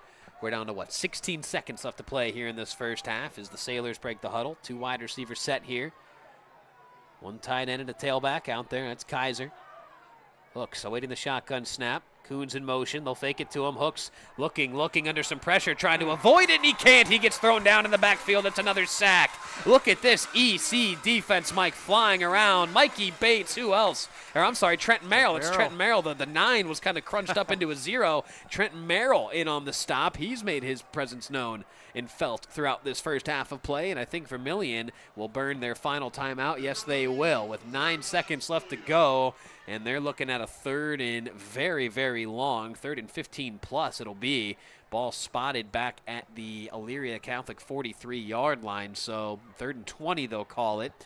And with 9 seconds now, you're out of timeouts. I think you're really in that territory, Mike, where sure, you can look to take something downfield if you want, but you also don't want to make a big oopsie and gift Elyria Catholic a chance for more points here to ground out this first half. Well, especially the way this Elyria Catholic defensive line is flying around. I mean, worst case scenario, of course, a strip sack, right? You don't want to give that up. So both teams kind of just trying to get to halftime a little bit and regroup. And how about Trent Merrill, number 9, senior, 6'2", 235. He's my player of the game so far for what he's doing on both sides of the ball, blocking offensively and the way he's flying around defensively. Well, I'll tell you what, just the body language from these EC Panthers, and it's easy to have good body language when you're making plays like that, but, I mean, more often than not, you're seeing these EC kids, you know, they're over here yelling, flexing to their own sideline. They're fired up. They came to play tonight, and they are showing it. 9 seconds left to play here in this first half. Hooks on 3rd and 20, takes the shotgun snap, looking down the far sideline. He's got a man out there into double coverage, and it's over the head of his intended receiver. I think that might have been Coons. And what do we got here? Another flag in the backfield. That is in the backfield, right? Okay, it's blended in with the Panther there at midfield. It's going to be on Vermilion. Yeah, probably a hold. And with just 3 seconds left to go, I'm guessing EC would just choose to decline this. And that would make it 4th and 20. So let's see. It is a hold against the Sailors. Looks like they will decline it. Yeah, so it is declined. So it'll be 4th and 20, and with just 3 seconds left to go, you know, if you're Vermilion, this is one of those where you take the shotgun snap, you just try to run backwards for 3 seconds and then fall down? Or I think you take a shot just to see if you can draw a penalty, you know, as we've seen. And so you got to be smart if you're EC. You don't want to, you know, obviously the half can't end on the defensive penalty, so maybe you throw it up again. Yeah, I was going to say. Well, probably to avoid just that. Right, it would make sense to take it, to not let that, you know, hooks his arm range. I don't know that it goes that far. Yeah, that was not in my pregame questioning for head coach Bill DeFucci. Did not think that would be a factor here tonight, but lo and behold, here we are. 4th and, well, wait a bunch. It's 4th and 30. As Hooks takes the shotgun snap, he'll step up to avoid the pressure. He's just going to run, and he gets tackled right at midfield, and that will bring this first half to a close. Look at the EC Panthers kind of high-stepping their way off the sideline. They are feeling great about themselves right now, and for good reason. How about these EC Panthers coming into tonight, their home opener here in Week 4, and they took it to Vermilion. You wouldn't necessarily see it on the scoreboard, but it certainly felt like it as the Panthers trot into the halftime locker room with a 3-0 lead here over Vermilion. All right, so as halftime gets underway, I'm sure we'll turn things over to the band here for a little bit. We'll get some halftime thoughts from Mike and myself. We'll bounce around from some scores from around the area as well and see what else we can get into here at the half. Again, here during the break, it is Elyria Catholic 3, Vermilion nothing. We'll be right back here on the Gridiron Clash. It's our YouTube Game of the Week on WEOL.com and on that Chronicle Telegram YouTube channel. At Nick Abraham Elyria Ford this month, you choose. Right now, get the Escape, Mach-E, Mustang, or Bronco Sport for only $399 a month with 0 down. Or the Bronco, Explorer, or F-150 for just $499 a month. At Nick Abraham Elyria Ford, we make it that easy. Hi, Tim Elkhorn, radio voice of the Cavs. For several years, you've heard me talk about Eco-Tree Services on WEOL. Recently, I needed trees removed, so of course, I contacted Eco-Tree. They did an incredible job. The folks at Eco-Tree were timely, efficient, and the work was flawless. Take it from me. When your trees need attention or even require removal, contact Eco-Tree Services. Like me, you'll love their work. Find Eco-Tree Services online at ecotreeservices.com. Tonight's game is brought to you by Stewart's Appliance. Family owned, locally trusted, and proud to support Lorain County. Whether it's a new fridge, washer, or stove, Stewart's is here for you. Stewart's Appliance, serving families, supporting community. Back here at Elyria Catholic, it is halftime with the Panthers leading Vermilion 3-0. Let's turn it over to the bands. First up, it is the Sailor Marching Band from Vermilion. Enjoy. Here's Journeys, Any Way You Want It.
members that have exhibited outstanding leadership, attitude, self-discipline, loyalty, musicianship, and pride, consistently showing overall excellence in their everyday life.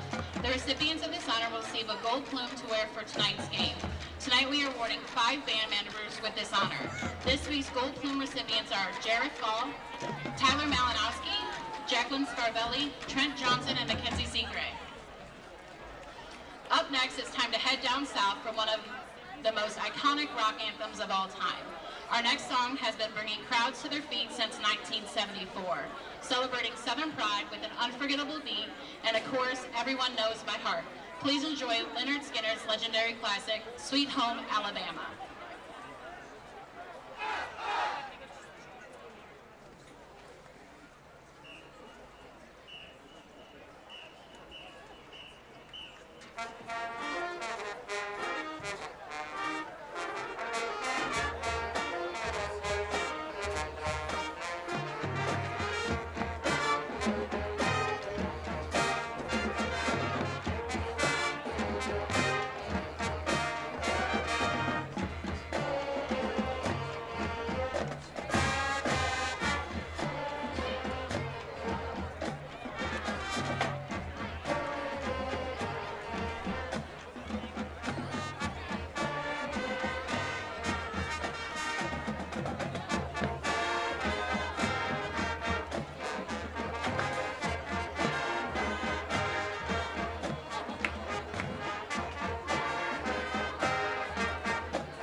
With their big hair, big hooks, and even bigger energy, Poison brought party anthems to a whole new level.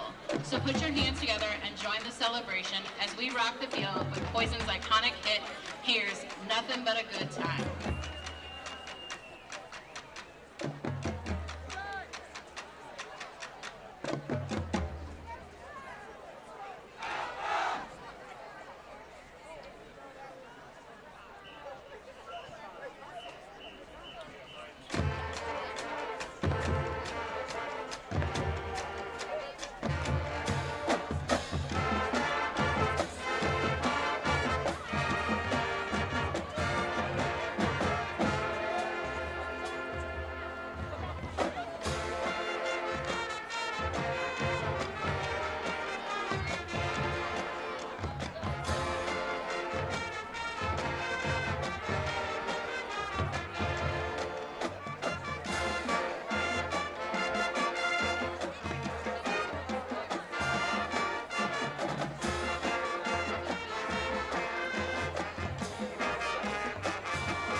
and gentlemen, the Vermilion Sailor Marching Band.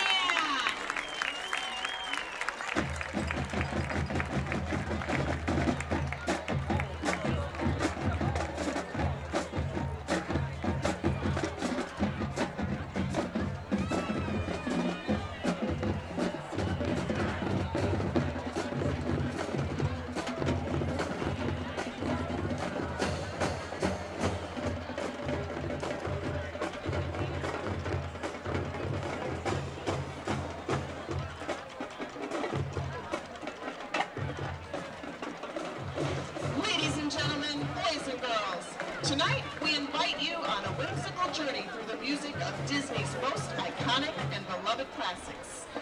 We begin with a cheerful tribute to everyone's favorite mouse, followed by a magical leap into the world of Mary Poppins.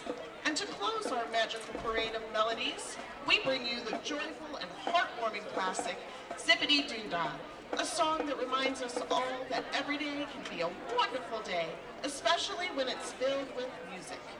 So sit back, smile wide, and enjoy as the Elyria Catholic Marching Band, led by Drum Major Carmelo Cruz, performs Disney Magical Marches.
Get ready to go on a wild musical adventure.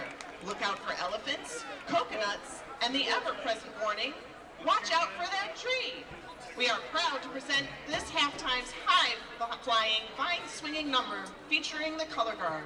Hold on tight as we take you deep into the heart of the jungle. So let's hear it for George of the Jungle.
Take center stage with a show that's full of rhythm, mystery, and magical Colombian flair.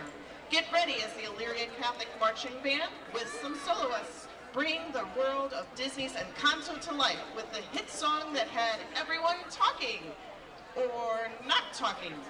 With swirling melodies, dynamic movement, and a little touch of casita magic, this performance will take you straight to the heart of the Madrigal family's enchanted world.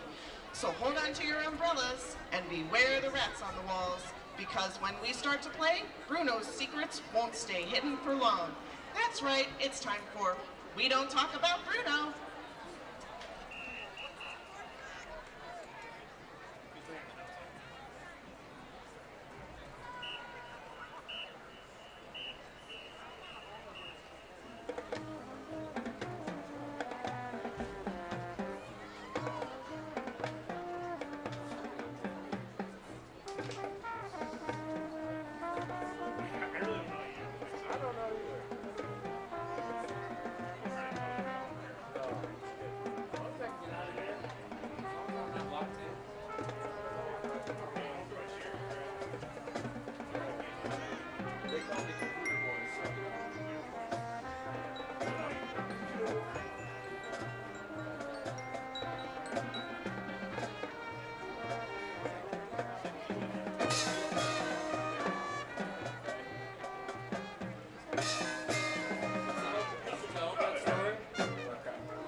Join us tomorrow night as we perform at the Vermilion Band Festival and next Saturday at the Elyria Parade of Bands. We hope you've enjoyed tonight's performance, and as always, go Panthers!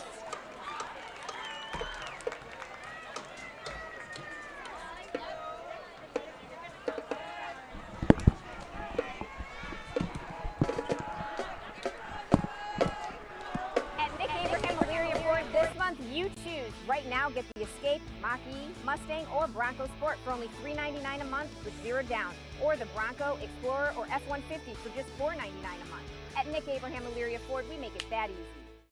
Hi, Tim Elkhorn, radio voice of the Cavs. For several years, you've heard me talk about EcoTree Services on WEOL. Recently, I needed trees removed, so of course, I contacted EcoTree. They did an incredible job. The folks at EcoTree were timely, efficient, and the work was flawless. Take it from me. When your trees need attention or even require removal, contact EcoTree Services. Like me, you'll love their work. Find EcoTree Services online at ecotreeservices.com. There he is, Mike Rush, making his camera appearance here on the YouTube. Just above the bunting on the right. That's what that is. Yeah, bunting? Is that all right? I like that green and white bunting. I'll take that. I did not know what that was. Baseball. Yeah, I had no idea what that was for the longest time. Well, they bust that out on opening day too, don't they? Yeah. Typically, yeah, with the whole pop and circumstance. So you got the colorful stickers on my laptop there as well, and. Boy, what camera work we're having here. Dave Rydell, cameraman extraordinaire here at the half. Uh-oh. Scary sight for the people. Oh, boy, a little pan over. Yeah, look at this positioning, Dave. You can't get me. Right in between the pillars here. There you go. You can see my ugly mug over here. Hello. Having a ball here at Elyria Catholic. Actually am. It's a great game. Great, entertaining first half. It was low scoring, Mike. 3-0 ball game, but, hey, they fed us up here in the press box. Got some beverages up here as well. So we are well-fed, well-nourished, and well-entertained here at the halftime break. 3-0 our score. Scoring recap is quite literally just a Ben Essenmacher 22-yard field goal was good. And that's been it. 3-0 EC here at the break. Mike, what do you got? You got scores and stats? Just stats over there for us, my friend? What do you got? I got stats that I feel are ready to go. And really going through this, kind of the story is the rushing attack. Vermilion, 18 carries for just 48 yards. A lot of that is sacks and negative plays, but just not able to get going on the ground. They're 5 out of 13 out of the air. If you would have told me that Vermilion would throw it 13 times in the first half, I would say, well, that's not really their formula for success. So kind of some interesting stories there. And EC, 17 rushes for 114 yards. Of course, a lot of that is Zion Castillo. 15 carries for 104 yards already for that young man. EC's only put the ball in the air 5 times. We've seen, Robbie Duray get hurt, and he's been out. So it's been on the ground for the Panthers, and, they've rushed for 6.7 yards per carry. So kind of the story there. Evan Coons, only 8 carries for 26 yards. Panthers have done a great job of bottling him up, and they've spread the wealth a little bit. Drake Hooks, 5 carries, negative 14 yards. Again, a lot of that is sacks. Aiden Kaiser, 1 carry for 23. His brother Isaac, 4 carries for 13 yards, but huge storyline there. Now, Coons does have 3 catches for 54 yards, so he's made his impact in other ways. But the Panthers doing the job on Evan Coons, and it's been them who's been able to pound the football and play pretty clean. I only had him for 4 penalties in the first half. That EC, that is, 4 penalties for 45 yards. Vermilion, 3 for 25, so not much of an issue there, but it's been a good football game. The Panthers have played inspired, and as we talked, I'm sure they were an angry bunch coming in 0-3, defending their home turf, and they've had to hear a lot about Vermilion's start and how good Coons is and how good the Sailors are, and so far they're playing like it. Now they have to finish. So it's the interesting thing with football. It's because it's just once a week, so you really are just kind of at the mercy of whatever the conversation is, that week leading into the game. With high school, it's not quite the level that we see with, college and pro, where you get on the big sports networks and you get the talking heads that are dogging this team and singing the praises of the other. It's not, that extreme, but, there's social media, there's talk in the hallways, things like that, right? So you've hit the nail on the head a couple of times with that tonight, my friend. Just that I'm sure these EC kids are sick of hearing about this 0-3 start that they've gone under right now. I'm sure they were just thrilled to be playing a game here at home in front of their home fans, and they've got to be pretty darn pleased with where they sit right now. Again, a 3-0 edge they hold over Vermilion as the Sailors look to try to come up with some answers here in the second half. Quickly, I'll run through some scores here from around the Lorain County region. Firelands leading Brookside at the half, 27-13. It's a halftime score over in Grafton. Midview leading Avon Lake, 21-7. our score there. Oh, I'm sorry. That's Avon that's Lake. at Avon Lake. Okay. Avon Lake's up. Yeah, 21. What did I say? Midview is up? Yes. Oh, I'm sorry. Yeah, Avon. It's right in front of me, too. My bad. Avon Lake is up in front of Midview. My bad. It's 21-7, the score there. In Lorain, it is Clearview up 7-0 over Black River at the half. That's an interesting one. I'm sure contrary to what many of us in the CT picket line had pegged for tonight. Avon over at North Ridgeville having some fun at the expense of the Rangers, 28-7, our score there. That's our WEOL.com Stream 2 game. In Fairview, it is Kirtland leading the Warriors 17-7. Just wanted to pass that one along because I think that's indicative of a couple of things. Well, I guess really the main thing is that Fairview team, we've talked about this, Mike, you and I kind of off air at times. Sean Rance, the job that he's doing over there with that Fairview program, they've got it moving in the right direction. And just down by 10 against perennial powerhouse Kirtland at the half, that's a game historically it's 30 running clock, territory near the half. But so shout out to Coach Rance and what his Warriors are doing over there in Fairview. Amherst and Maria Mid-Park deadlocked at 7 at the half. That's a bit of a surprising one there. Westlake trails Lakewood 20-6 at the half. It is a running clock on the Elyria Pioneers. They're down to Olmsted Falls 31-0. The score there. Last scoring update I see out of Euclid has the Panthers up in front of Lorain 22-7. The score there. Third quarter in Medina, it's Buckeye leading North Olmsted 10-0. Of course, here at EC, Panthers leading Vermilion 3-0. Columbia and the Fighting Mike Rices, who was my guest on the Hey Coach podcast this week. Big shout out to Coach Mike Rice for joining me on that one. You can find the full episode on the Chronicle Telegram YouTube channel. Columbia leading Wellington 21-0. Don't have any scoring update from Keystone and Oberlin. Either of you guys got anything on that front? No? All right. So we'll see what happens there. My score stream app has 0-0 in the first quarter, so evidently that one just never got updated at all. So big shout out to Oberlin, though, man. Back-to-back wins for them. They broke that 31-game losing streak. They've got 2 under their belt already this season as far as wins go. So big shout out to Kenny Washington and those Oberlin Phoenix as we get set now for second half action. That has been the halftime show. Again, big thanks to our sponsors tonight, Nick Abraham, Elyria Ford, Eco Tree Services, and Stewart's TV and Appliance. Vermilion sends this one end over end towards Elyria Catholic. It bounces at the 1. Jewels Martin's going to pick it up at his own 1-yard line, turning up near sideline, makes one miss. He's still on his feet, makes another miss. Look at the moves on Jewels Martin, and he finally gets wrestled down out near his own 35-yard line. So Jewels Martin, a little shake, a little bake, making something out of nothing. Nice 34-yard return there for Jewels. Sets up shop now for this EC offense. And let's see if this Vermilion defense can, stand up and make this Panther team put the ball in the air. We know DeRay's out. They're going with Benjamin Essenmacher, we believe, at quarterback. And they're not going to put the ball in the air if they don't have to. But Vermilion's job is they got to make EC be in some long down and distances and see if they can flip this field position a little bit. Yeah, I do not see quarterback Robbie DeRay anywhere on the sideline. I know they had slinged up that left arm at one point, so I'm sure he is elsewhere getting the proper treatment that he might need. So here's Essenbacher. He'll turn. He'll give to who else? Zion Castillo, and he just follows his guys up the middle for a decent pickup. He's out across the 40, near the 41, so a gain of about 5 there for Zion Castillo. And I think that right there, Mike, has been indicative of how that first half went and how the rest of this game might go. Zion Castillo, he's just picking up 4, 5, if not more at a time. Yeah, the push from the Elyria Catholic offensive line has been tremendous. Yeah, they're just getting all kinds of push up there. They're pulling guys across the line of scrimmage, and here we go again. Castillo makes one guy miss. He's got room to run up the sideline, out across the 50. Shoved out of bounds by Evan Coons. That's 51. Daniel Roy, the linebacker. Gosh, a bunch of them have that neck roll.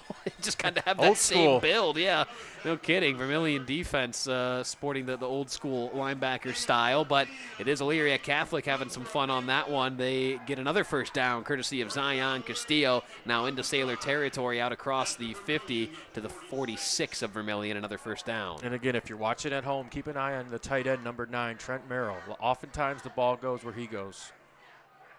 There he goes in motion, and Castillo, he'll follow right behind him. Look at the hole that was paved, and Castillo tried to squeak through it, thought he maybe had more room to run than he did, but about a 2 or 3 yard gain there. So we're seeing a lot of that pulling action, whether it's Merrill, whether it's one of the guards, or even the tackles. We're seeing a lot of guys pull across that line of scrimmage. Maybe that's something new we've seen from EC this season. I don't know. Didn't get to see him in those first 3 weeks of action. I know you saw him last week, but definitely using those pulling guards, pulling linemen to their advantage. Yeah, and Merrill's kind of in what you would call almost like a stump position, where he's right behind the tackle, right off of him, and he's able to pull across and acts as like a fullback. 2nd and 8 here. Essenmacher awaits the shotgun snap. He'll turn. He'll give to his tailback. Back up the middle. Couple of yards there as he motors his way down to the 40. Does Zion Castile. A couple of different Sailors there to greet him. Daniel Roy emerging from that pile.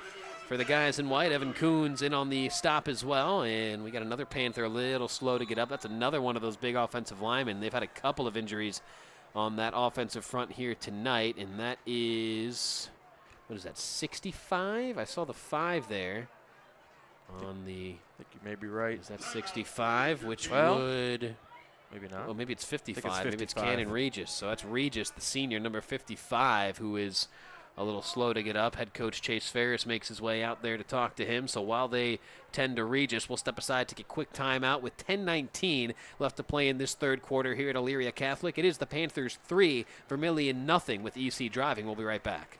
At Nick Abraham Elyria Ford this month, you choose. Right now, get the Escape, Mach-E, Mustang, or Bronco Sport for only $399 a month with 0 down. Or the Bronco, Explorer, or F-150 for just $499 a month. At Nick Abraham Elyria Ford, we make it that easy. Well, short timeout there. Regis is up on his feet and heading to the sideline, where I'm sure he'll get looked at a little further, but hopefully he is A-OK. So 3rd and 5 now for Elyria Catholic. They are at the Sailor 40 as they look to continue this impressive drive. Essenmacher awaits the shotgun snap. He'll take it. He'll turn. He'll give to Castillo. Castillo looking for room, and there's nothing there. And that one is played beautifully by the Sailor defense. I'll tell you what, Mike, one of the few times tonight we've really seen Vermilion win that war up front on the line of scrimmage, and they do it when they needed it most there, stopping EC on 3rd down, although they may have to do it again here on 4th down as EC leaves the offense out there.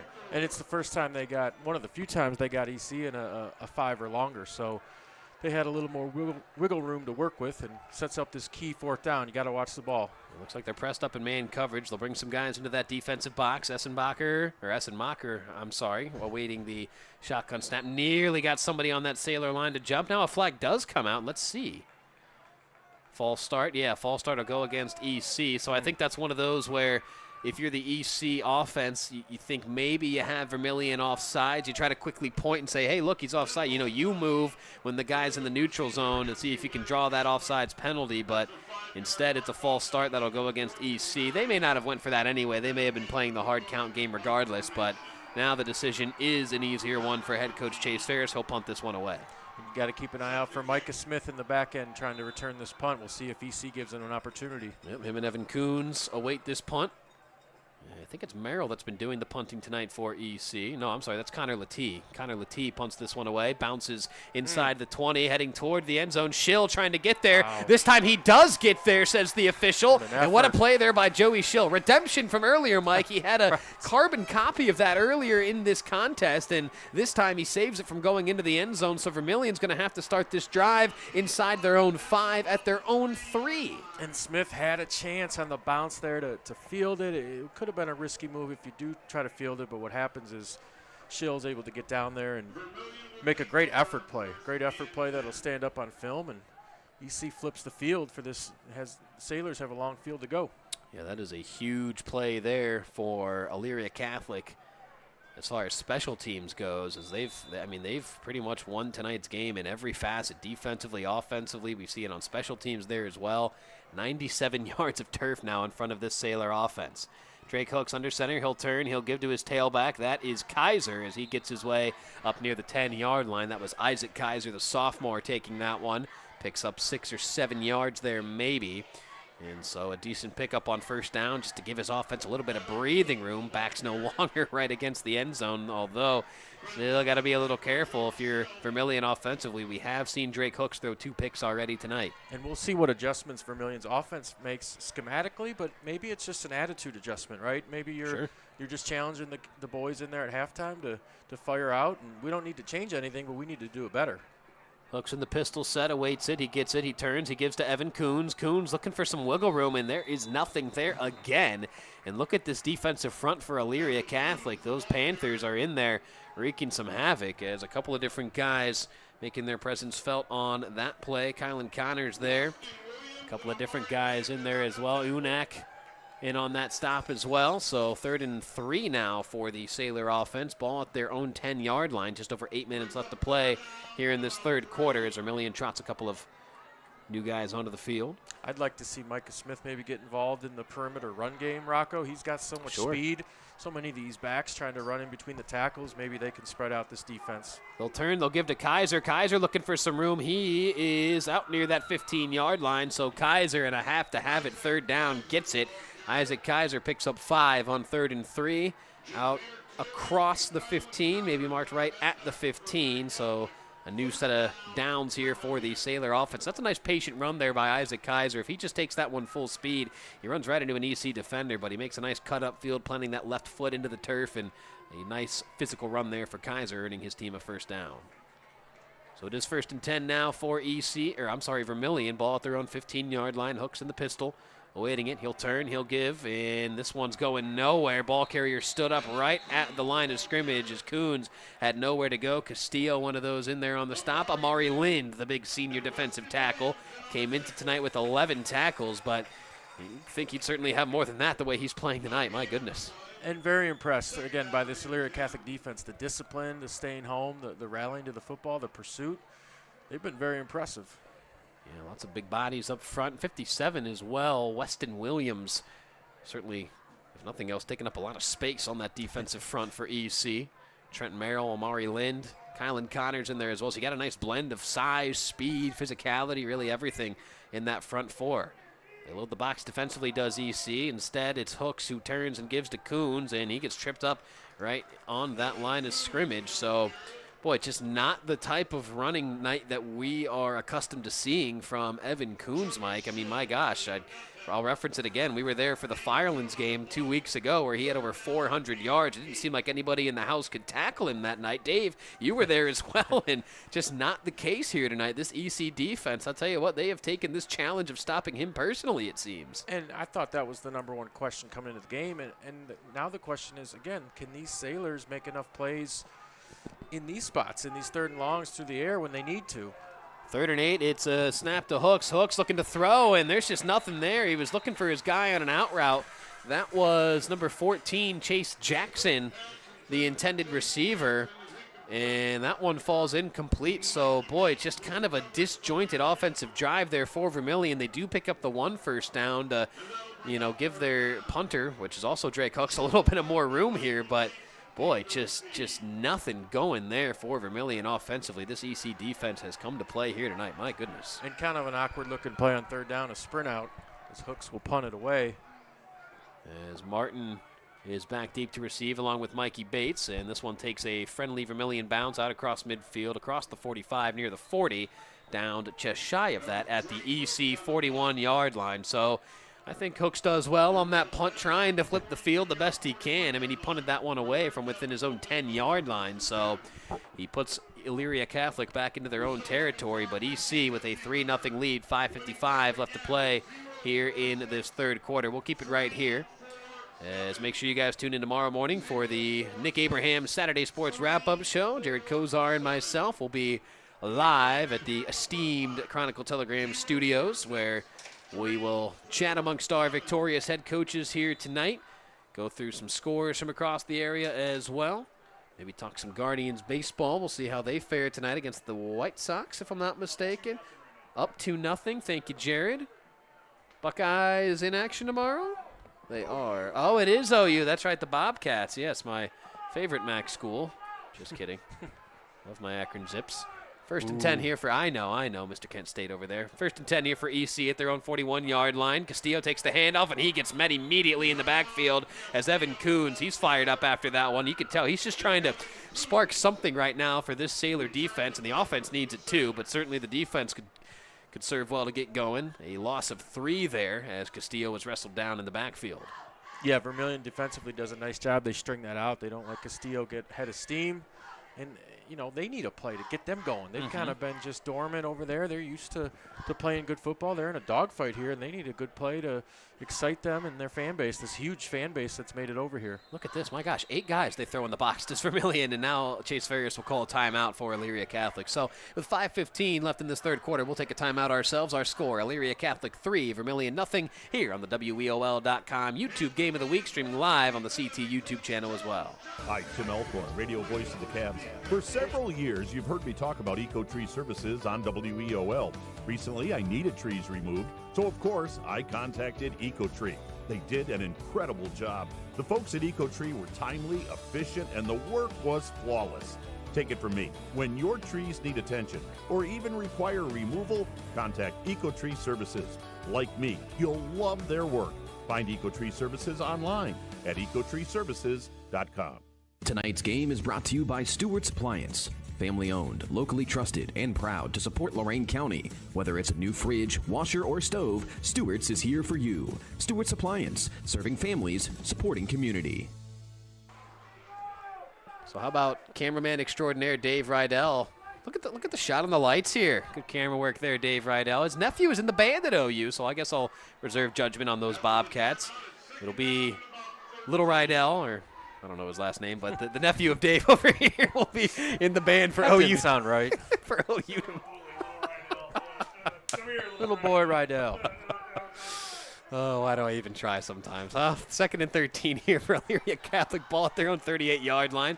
The turn from Esamaker to Castillo. He's into the secondary. Castillo still on his feet, hopping over a defender. Now he gets wrestled down across midfield, and I think he's got the first down. Yes, he does. What a run there for Zion Castillo, picking up 14 on a 2nd and 13. Man, I tell you what, Castillo, again, the physicals on him, 5'6", $175, wow. But like a bowling ball. Man, you're telling me.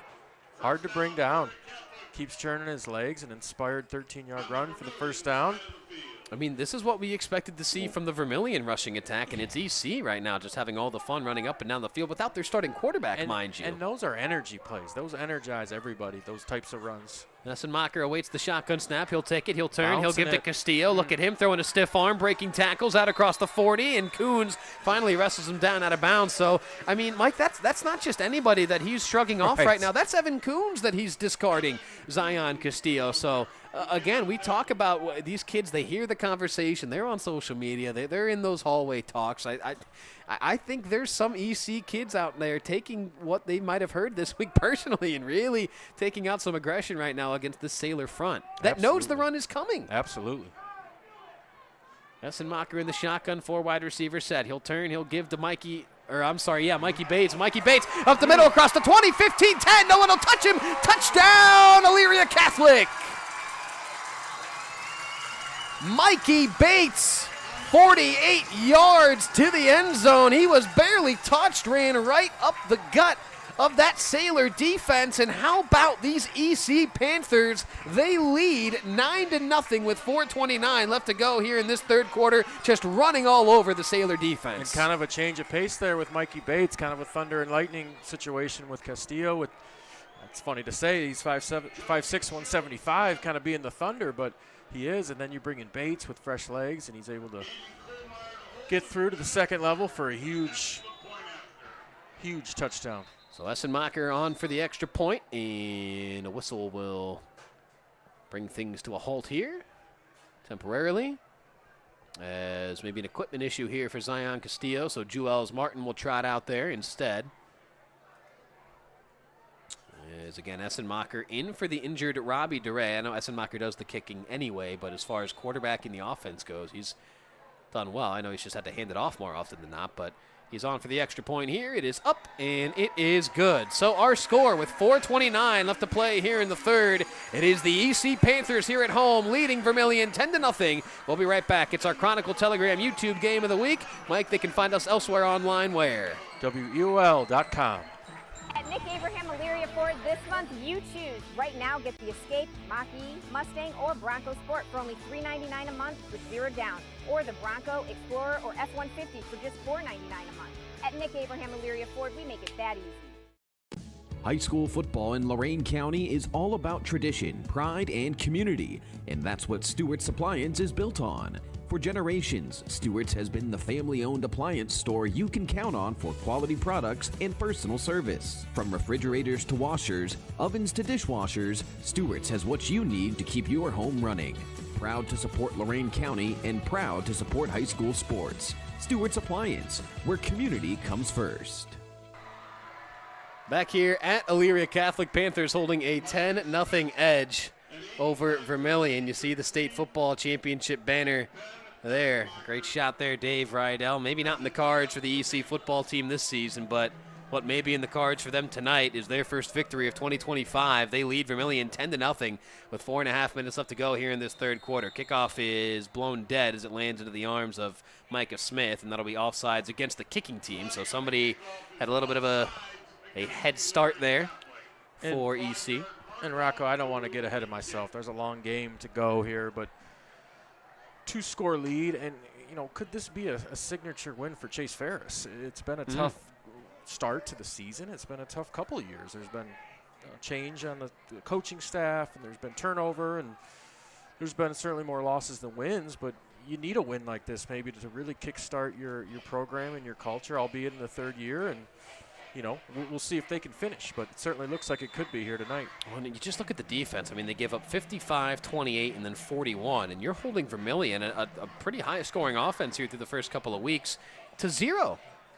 And, I thought that kickoff might stay in bounds. Micah Smith, fortunate that one did trickle out of bounds before EC could pounce on it. So Vermilion off the penalty here on the kickoff will be gifted good field position. Although Vermilion, Mike, they've had a number of drives starting, close to midfield, if not already across midfield in EC territory. They just haven't been able to capitalize, and I wonder how much that early Drake Hooks interception sort of changed the flow and ebb of this game, because Vermilion, all things considered, they were moving the ball fairly effortlessly on that very first drive. They were getting some running lanes. Now, they weren't gashing EC for big gains, but the Sailors were moving the ball fairly confidently down the field, and once Hooks threw that interception, it has really just kind of been a stuck-in-the-mud type motion right now for this Sailor offense. There's really nothing doing. And I'm anxious to see, now they're down 2 scores, how they respond and how they react to an adversity that they haven't had yet this year. And they haven't had anyone that's shut down Evan Coons in this rushing attack, and it's here.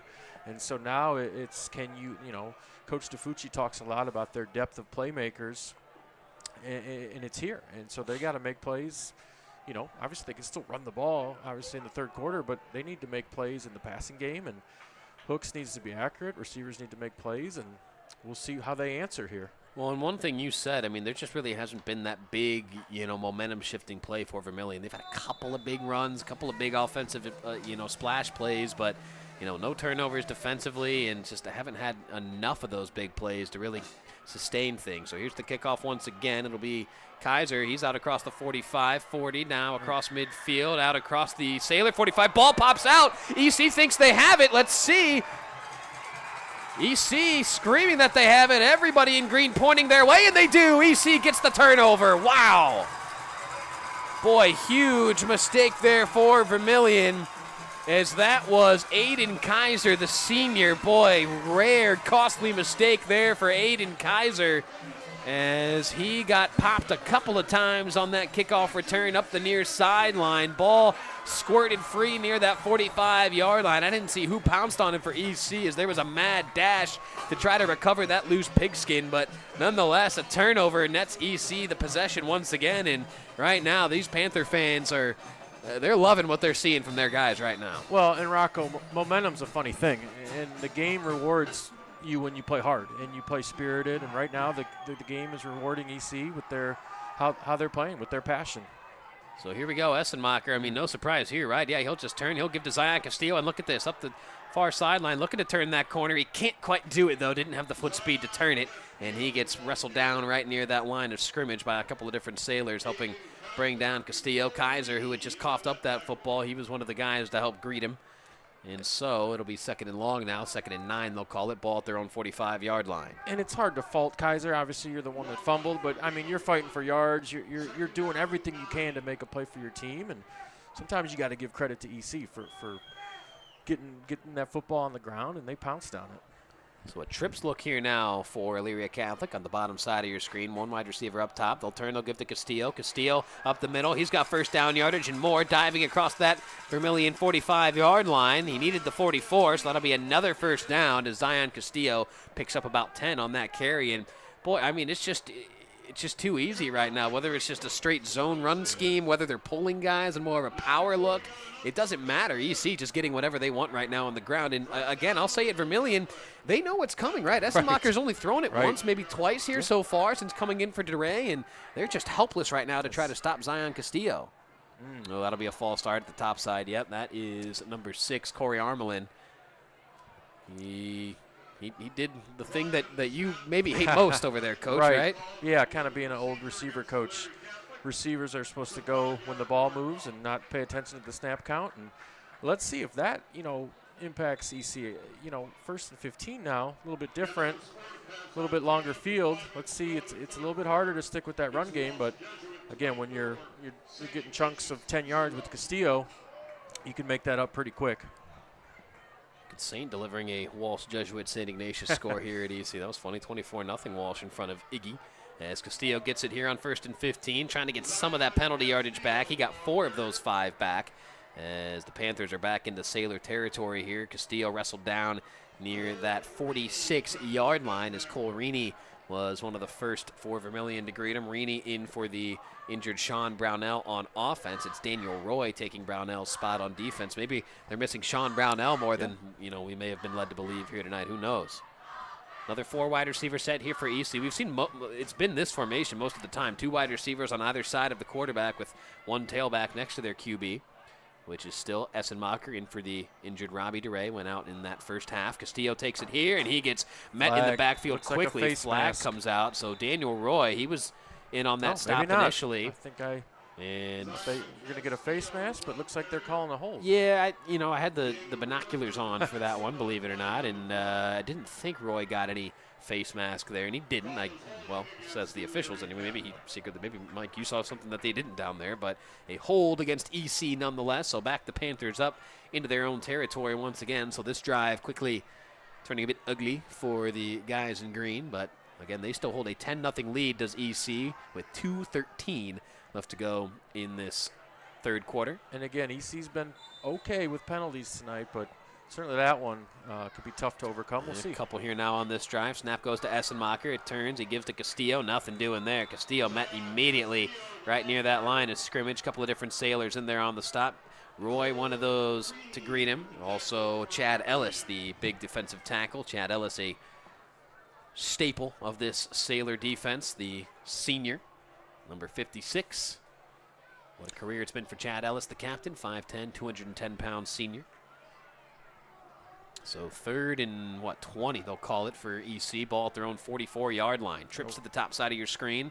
Essenmacher takes the snap. He'll look for one-on-one here at the bottom side. It's up. It's caught. What a catch there. That is Jazeer Terry. I figured it would just be a matter of time before we called that young man's name. And they throw him a true 50-50 ball, and he wins the matchup with Brock Myers, does Jazeer Terry. And that's a huge 3rd down pickup there for Elyria Catholic. What a throw there from the backup quarterback, Essenmacher. Dropped it right in the bucket to Jazeer Terry, who just skied over top of Myers to make the catch. Great throw, a simple throw, just a simple fade, and he does a great job. And right back to the ground they go. Here comes Zion Castillo, looking for some wiggle room up the gut. Makes one guy miss. He spins and runs right into a couple of defenders as Zion Castillo picks up about 5. So a decent gain there for Zion Castillo, and I think part of the equation right now for EC, Mike, and I know we're still in the third quarter, down to 60 seconds left in this third quarter, but you're looking to run a little bit of clock here as well, I think, to try to, take some time and finish with some points as well. And kind of going back to that previous play, we talked about Vermilion defensively feeling helpless, and that just breaks your back even more. You finally force a passing down, and they go make the one play in the pass game that they needed to make to keep it going. 2nd and 4, Essenmacher. He'll turn. He'll give to Castillo. A little bit of a counter look here. Castillo spinning his way out across the 20-yard line. That's enough for another EC first down as Castillo picks up 6 on that play. Down at the 18-yard line of Vermilion. And so another fresh set of downs here for Elyria Catholic is, boy, if you're Vermilion defensively, and you can see it right now, guys with their hands on their hips, they're huffing, they're puffing. I mean, they need something right now, the Sailors do, in terms of just a turnover, a big play defensively, something to get their guys going again. You thought maybe they had a little momentum early in this third quarter. That has since dissipated. Mikey Bates helping that with a 48-yard touchdown run. And I think that will bring us to the end of the third quarter. Yes, it will. So we will head to the fourth quarter here at the corner of Gulf and Poplar. And it's EC looking for their first win of 2025. How about Chase Ferris and his guys? They lead Vermilion 10-0. We'll be back with the fourth quarter. It is the WEOL Gridiron Clash Game of the Week on WEOL.com and on the Chronicle Telegram YouTube page.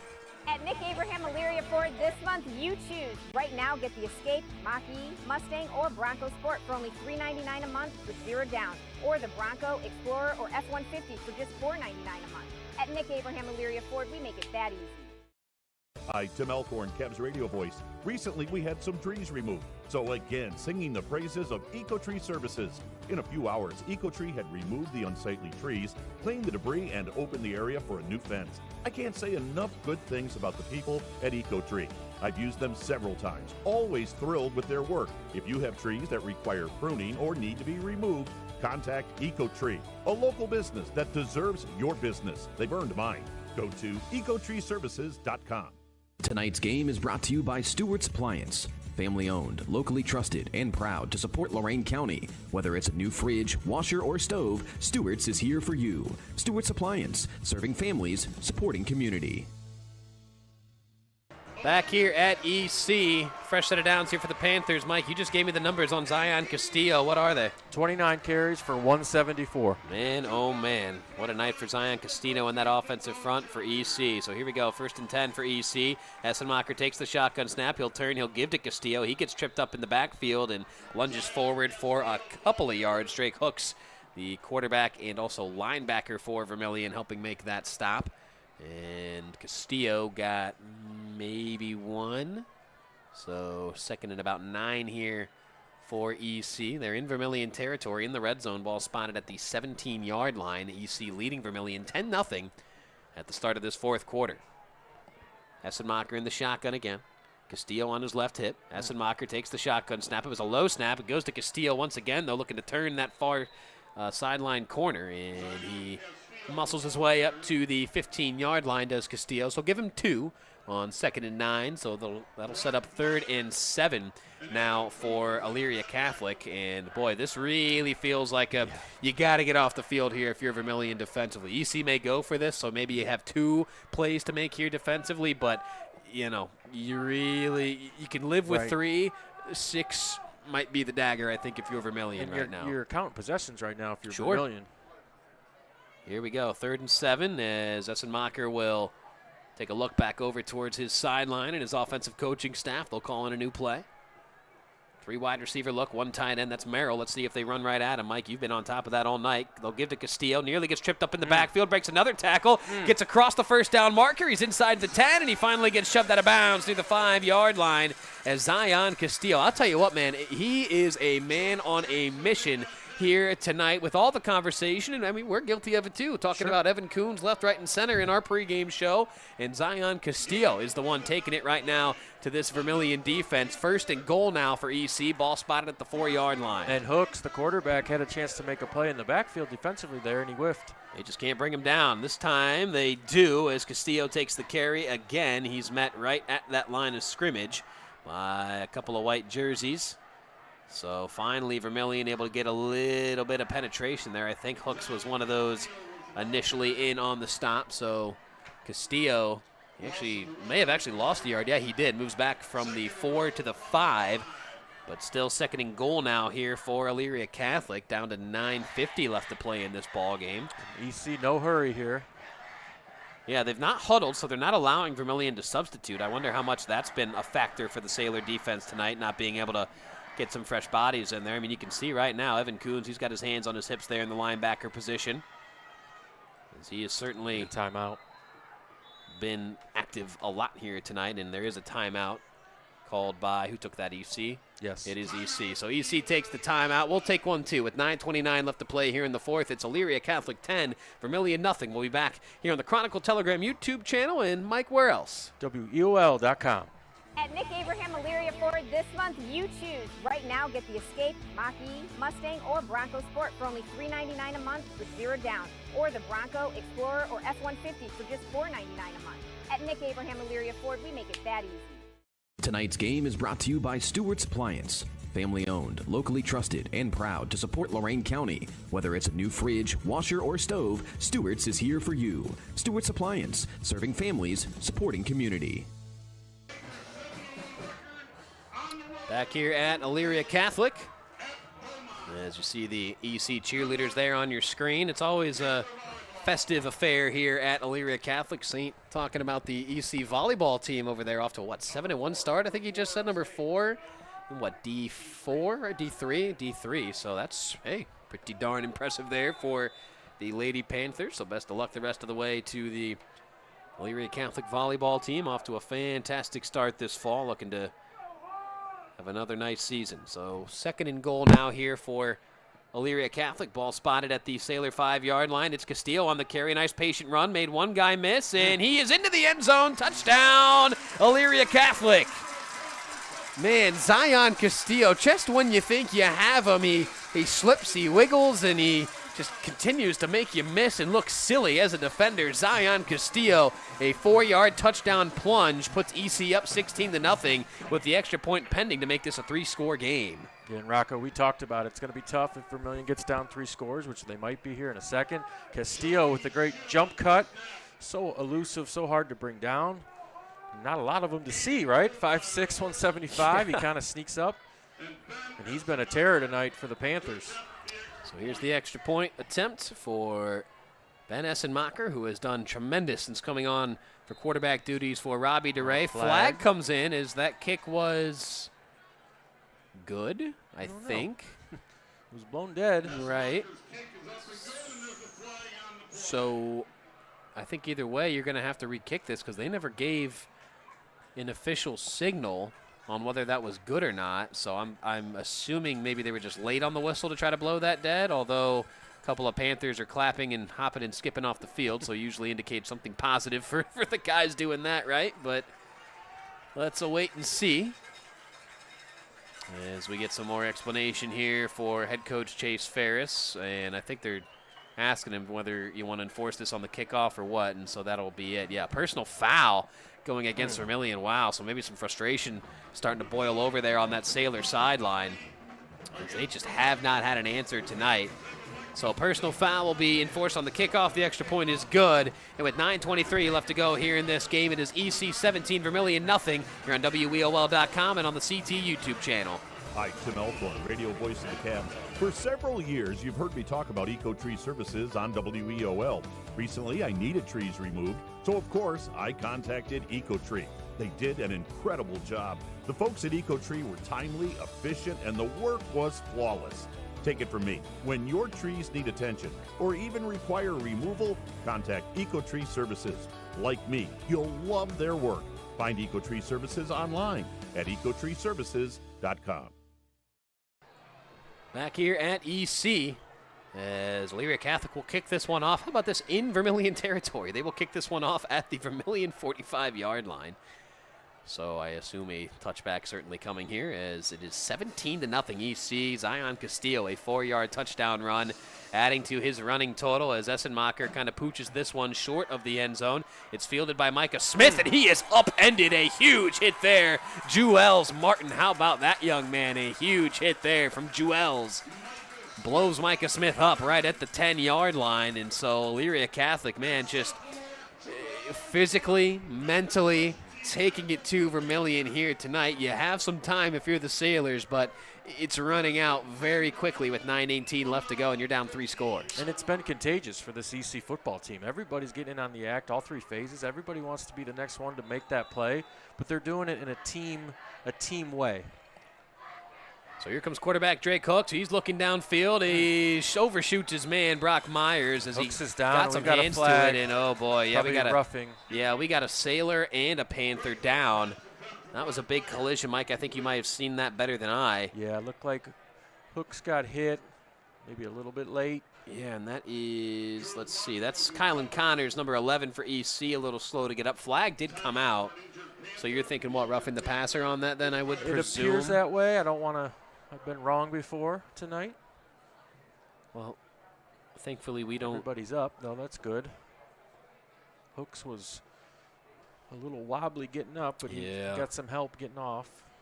Well, and was it maybe something where you had some helmet-to-helmet action going on? Because I know Connors was, he's okay now, so I almost just wonder if, that was a bit of a noggin-to-noggin impact there. Certainly nothing malicious, but just one of those where you got two guys competing as hard as they can here on a varsity Friday night. So the congregation amongst the officials, Tom Evans' favorite scene, right? Jared, you can attest to that. But this is a long congregation. It's a big call, too. I mean, depending on how this plays out. And, again, it'll be Chase Ferris who gets the explanation. And Bill DiFucci will get one as well on that far sideline. So it is a personal foul. Roughing the passer goes against EC. So a free 15 yards there for the Vermilion offense. Unironically, one of their bigger gains offensively of the night, albeit by way of the penalty flag. So fresh set of downs here for Vermilion. Ball moves all the way up to their own 30-yard line.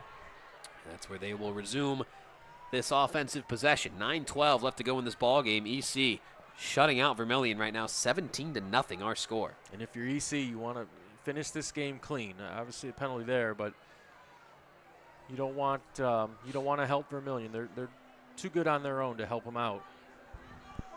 So we'll see if Drake Hooks continues to try to go to the air here. 3 wide receivers set here for Vermilion. One in the backfield with quarterback Drake Hooks. He drops back under some pressure, and he is going down.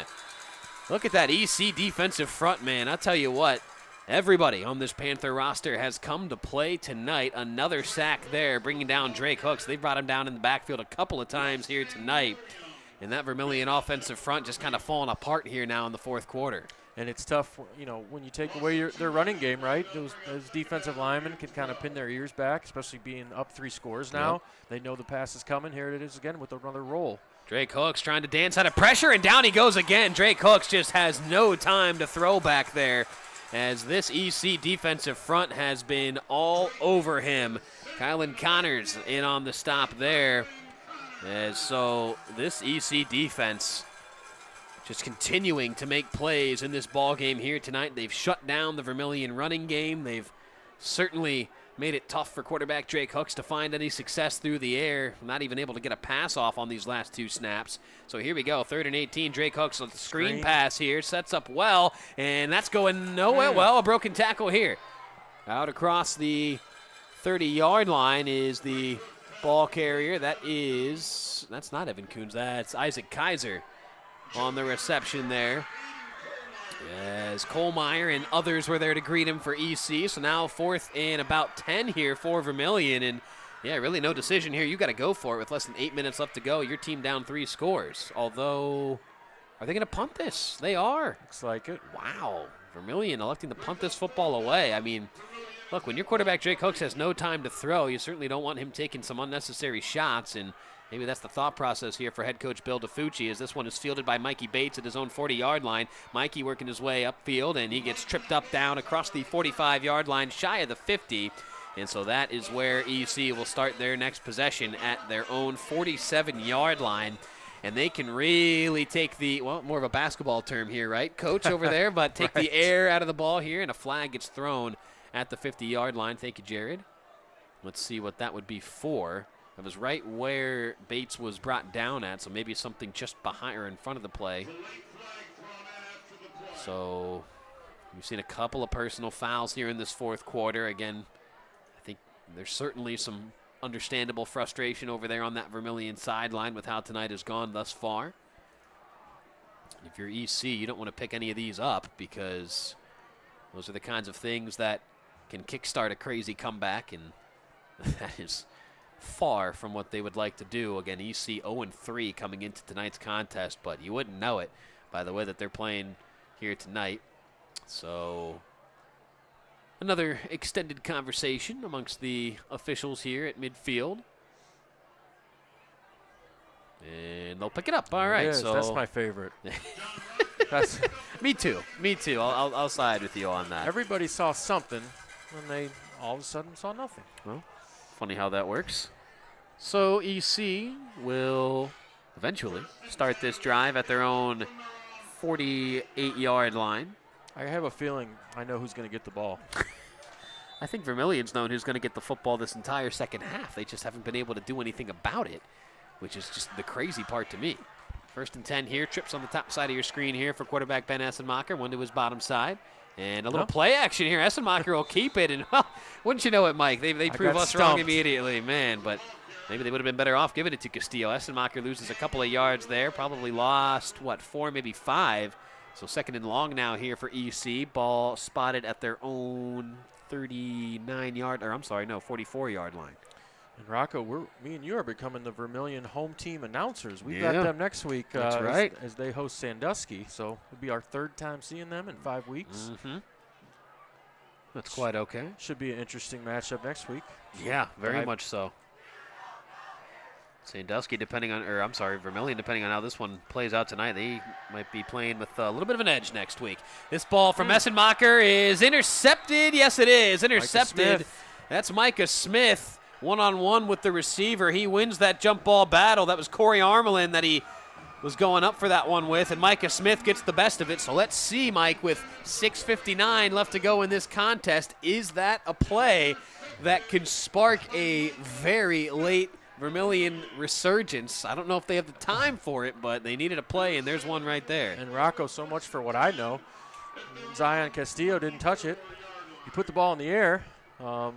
Just for the 2nd or 3rd time with Essenmacher, and you try to test Micah Smith, who's quickly becoming a top defensive back in Lorain County. He's just a sophomore, and we'll see if Vermilion can get a spark.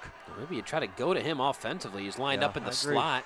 2 tailbacks next to quarterback Drake Hooks. Man in motion, that's Evan Coons. They'll look across the middle for Micah, and oh boy, he would have maybe been running into a big shot there if he tried to make a play on that football, and that one lands incomplete. That was 13, Dominic Russo, who was quickly converging in on Micah Smith. And again, that could have been a big-time collision had that ball been thrown a little more inside. But I think fortunately for Micah Smith, he just watched that one fall incomplete. So he'll live to fight another down. 2nd and 10 now here for Vermilion. Ball at their own 24-yard line. And it would be great to try to get Smith involved in some higher, not such a degree of difficulty. Maybe give it to him in a quick screen or a jet sweep. So 2nd and 10 here for Vermilion. Again, ball at their own 24-yard line. It is Evan Coons on the direct snap. He'll take it himself right into the teeth of that EC defense, and he picks up a couple before he's tripped up after a gain of a couple. Kylan Connors, one of the first to greet him for Elyria Catholic. Lind Russo as well in on the stop for the guys in green. So they'll call it 6, Will Saint, for the EC press box here. Evan says it was 5. But Evan Coons, 12 carries for 34 yards. Man, just including that. That's not the numbers I would have pegged him for tonight, my friend. But that's, again, you've said it. Credit to the EC defense, and especially those guys up front for making life tough on the Sailor rushing attack. Man in motion here. Drake Hooks, he'll turn, he'll give to his tailback, and there's nothing doing there. He is met immediately in the backfield as Kaiser. That was Isaac Kaiser looking for some green space there. He didn't have any, and so he may have actually lost a yard there. So now it's 4th and about 5 or 6 for Vermilion. And this one certainly feels like the ball game, Mike, with less than 6 minutes to play, and you're down 3 scores. Yeah, easy decision here to go for it. Ball game in the balance. If you're EC, you just want to finish. No penalties, play clean. No one behind you. And this is just a total surprise with how things have gone tonight. As Hooks takes the shotgun snap, he'll turn on the play action boot. He's looking downfield. He's got a man, and it's in and out of the hands of his intended receiver. That was Aiden Saunders he was looking for. The first time they've tried to look that young man's way here tonight, and that is shut down by the EC defense, and the Panthers will take over. Nice play there by the Panther defense, and that may be enough to help them secure a victory here tonight with 5:20 left to go and they hold the lead over Vermilion 17-0. And Rocco, as you were talking, I was thinking it's not so much that Elyria Catholic's going to go on and win this football game. I don't think that was a huge stretch coming in. It's how they did it. Sure. They beat Vermilion at their own game. If EC was going to win here tonight, my vision was not how it transpired. It was a little bit more through the air. Of course, DeRay gets hurt, but they beat Vermilion at their own game. That's what makes it so impressive. And again, I'll go back to it. I mean, if you're Vermilion defensively, you know what's coming. 9 out of 10 snaps here. You know, as will probably be the case here. Essemacher, he'll turn. He'll give to Zion Castillo. And Castillo this time will only get about 1 or 2. But that 1 or 2 for 85% of this game, Mike, has not been 1 or 2. It's been 5, 6, 7 yards at a time, if not more, for Zion Castillo. And you read the numbers. He was up over 180 yards the last time we had mentioned his numbers. I'm sure he's surpassed that now. Probably flirting with 200 tonight if I had to guess. But yeah, we got him 35 for 194. Man, 35 carries for Zion Castillo. Holy moly. Essemacher content to wind the play clock down a little bit here, with 4:38 and counting left to play in this contest. He awaits the shotgun snap, 4 wide receiver look. He takes it, and he's going to keep this one himself. Well, Essemacher, look at him spreading out this Vermilion defense, and he gets tripped up, wrestled down across the 25-yard line. Let's see. 2 officials saw that. What are they going to say? Block in the back, I think, was maybe the motion I saw one of those officials make, although I'm not sure. Yeah, let's wait and see. And it will go against Elyria Catholic, says the officials. So block in the back, yeah, looks like. I think block in the back. So I missed who that was on. It's squarely focused on Essemacher, one of the few times we've seen him kind of call his own number here tonight. But that penalty will back EC up. And, you know, if we go back to that first half and you have this penalty, we're thinking, okay, maybe that's a big play. Vermilion defensively brings them to life, whatever. But, I mean, with under 4.5 left to play, this is very, very tough territory now for Vermilion to try to mount any kind of comeback. I mean, you got to make something happen and happen right now. And if you're Vermilion, you know, they're super well coached. They'll take the lessons from this, and they'll take the message, and they'll get better from it. Well, not Essemacher in that shotgun snap, 4 wide receiver look, 1 tight end. That's Merrill with Castillo in the backfield. Essemacher, he'll turn, he'll give to Zion. Zion bouncing off some would-be tacklers. Look at him run, and now he's finally wrestled down out near that 25-yard line, as that was James Bengal for Vermilion defensively. First time we've said his name tonight. Bengal in on the stop, but not before Castillo picked up a good chunk of yardage, 6-7 yards there for Zion, and now Vermilion will call timeout. Let's take 1-2 with 3:54 left to go in this contest. It's EC 17 here at home, Vermilion nothing. We'll be back here on WEOL.com and on the CT YouTube. At Nick Abraham Elyria Ford this month, you choose. Right now, get the Escape, Mach-E, Mustang, or Bronco Sport for only $399 a month with 0 down, or the Bronco, Explorer, or F-150 for just $499 a month. At Nick Abraham Elyria Ford, we make it that easy. Tonight's game is brought to you by Stewart's Appliance. Family owned, locally trusted, and proud to support Lorain County. Whether it's a new fridge, washer, or stove, Stewart's is here for you. Stewart's Appliance, serving families, supporting community. Back here at Elyria Catholic, get a nice shot of that Panther band there. Look at Dave Rydell just pointing the camcorder here, there, and everywhere tonight. Job well done, my friend, on his cameraman debut here on WEOL. Now, he did kindly inform me that he's been operating cameras since the early 90s, so as I tried to explain to him the whole camera setup, and then he told me that, I just kindly got out of his way and have stayed out of his way the rest of the evening. But it's the Vermilion defense staying out of the way of Zion Castillo tonight, and not by choice. That's the way that EC offensive front has made it happen. And Castillo doing some gritty running himself. Again, 5'6", $175, but running like he's, you know, Jerome Bettis out there. 3rd and 7 here for Essemacher. He awaits the shotgun snap. He gets it. He gives to Castillo. Castillo looking to turn that corner, and he won't do it as he gets brought down in the backfield. Aiden Saunders, one of the guys to greet him for Vermilion, so that'll set up 4th down now for Elyria Catholic, and it'll be a timeout for Elyria Catholic. So we can keep things right here. Talk to you about what's coming up later this weekend on WEOL.com, and that would be the Nick Abraham Saturday Sports Wrap-Up Show tomorrow morning from 9 to 11. We'll talk with the victorious coaches from around the area from tonight. Will Jared Kozar and I, live from the Chronicle Telegram. Again, you can find that live on WEOL.com and on that Chronicle Telegram YouTube channel. A couple of scores here to pass along quickly. Avon Lake, last I see, in the fourth quarter, they were leading Midview 33-7. So looks like Matt Kostelnik and his Shoremen will get things somewhat back on track this week after an 0-3 start. I guess that's a theme across our Lorain County schools tonight, huh? If you're 0-3, you had a pretty good shot at getting a win. And that's the case for EC here tonight, and same for Avon Lake. Firelands, last scoring update I saw, had them in front of Brookside 27-13. In the fourth quarter in Fairview, doesn't look like Sean Rance and the Warriors will pull this one off, Mike, but they're in a tighter one than some may have thought with Kirtland, 31-21. The Hornets lead the Warriors there. Black River leading Clearview 14-7. And what is that? Amherst on top of Berea Mid-Park 19-14. Cy Christensen hitting Bryce Colvin for a 4-yard touchdown pass to help retake the lead for the Comets. So Tom Thome and his guys in a tight battle with the Titans of Berea Mid-Park. So here we go, 4th and 7 for EC at their own 26-yard line. They're going to go for this, or at least leave the offense out there. They will go. Essenmacher takes the shotgun snap. He rolls to his left, looking downfield. Essenmacher's got to get rid of it, and he does, and it's intercepted. Aiden Kaiser, rather, steps in the way. And did he fumble that football at the end there? Kaiser, yes, he did. Man, ball hit the turf. He pounced right back onto it, though, so that's twice now. We've seen Aiden Kaiser cough it up, both after big-time plays. He had the long kickoff return that eventually led to a fumble and a turnover. This time he picks off a Essenmacher pass, fumbles it, but pounces on it to keep possession. But this may be too little too late for Vermilion. They forced the turnover, but they're still down 17-0 with 3:40 left to go here in this contest.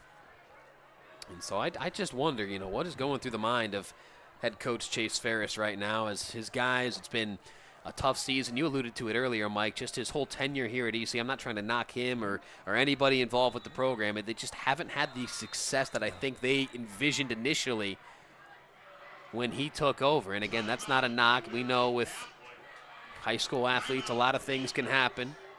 And who took that timeout? Vermilion took it. EC took it. Thank you, Dave. I appreciate the hand motions out there below in the window. But so we can just keep things right here.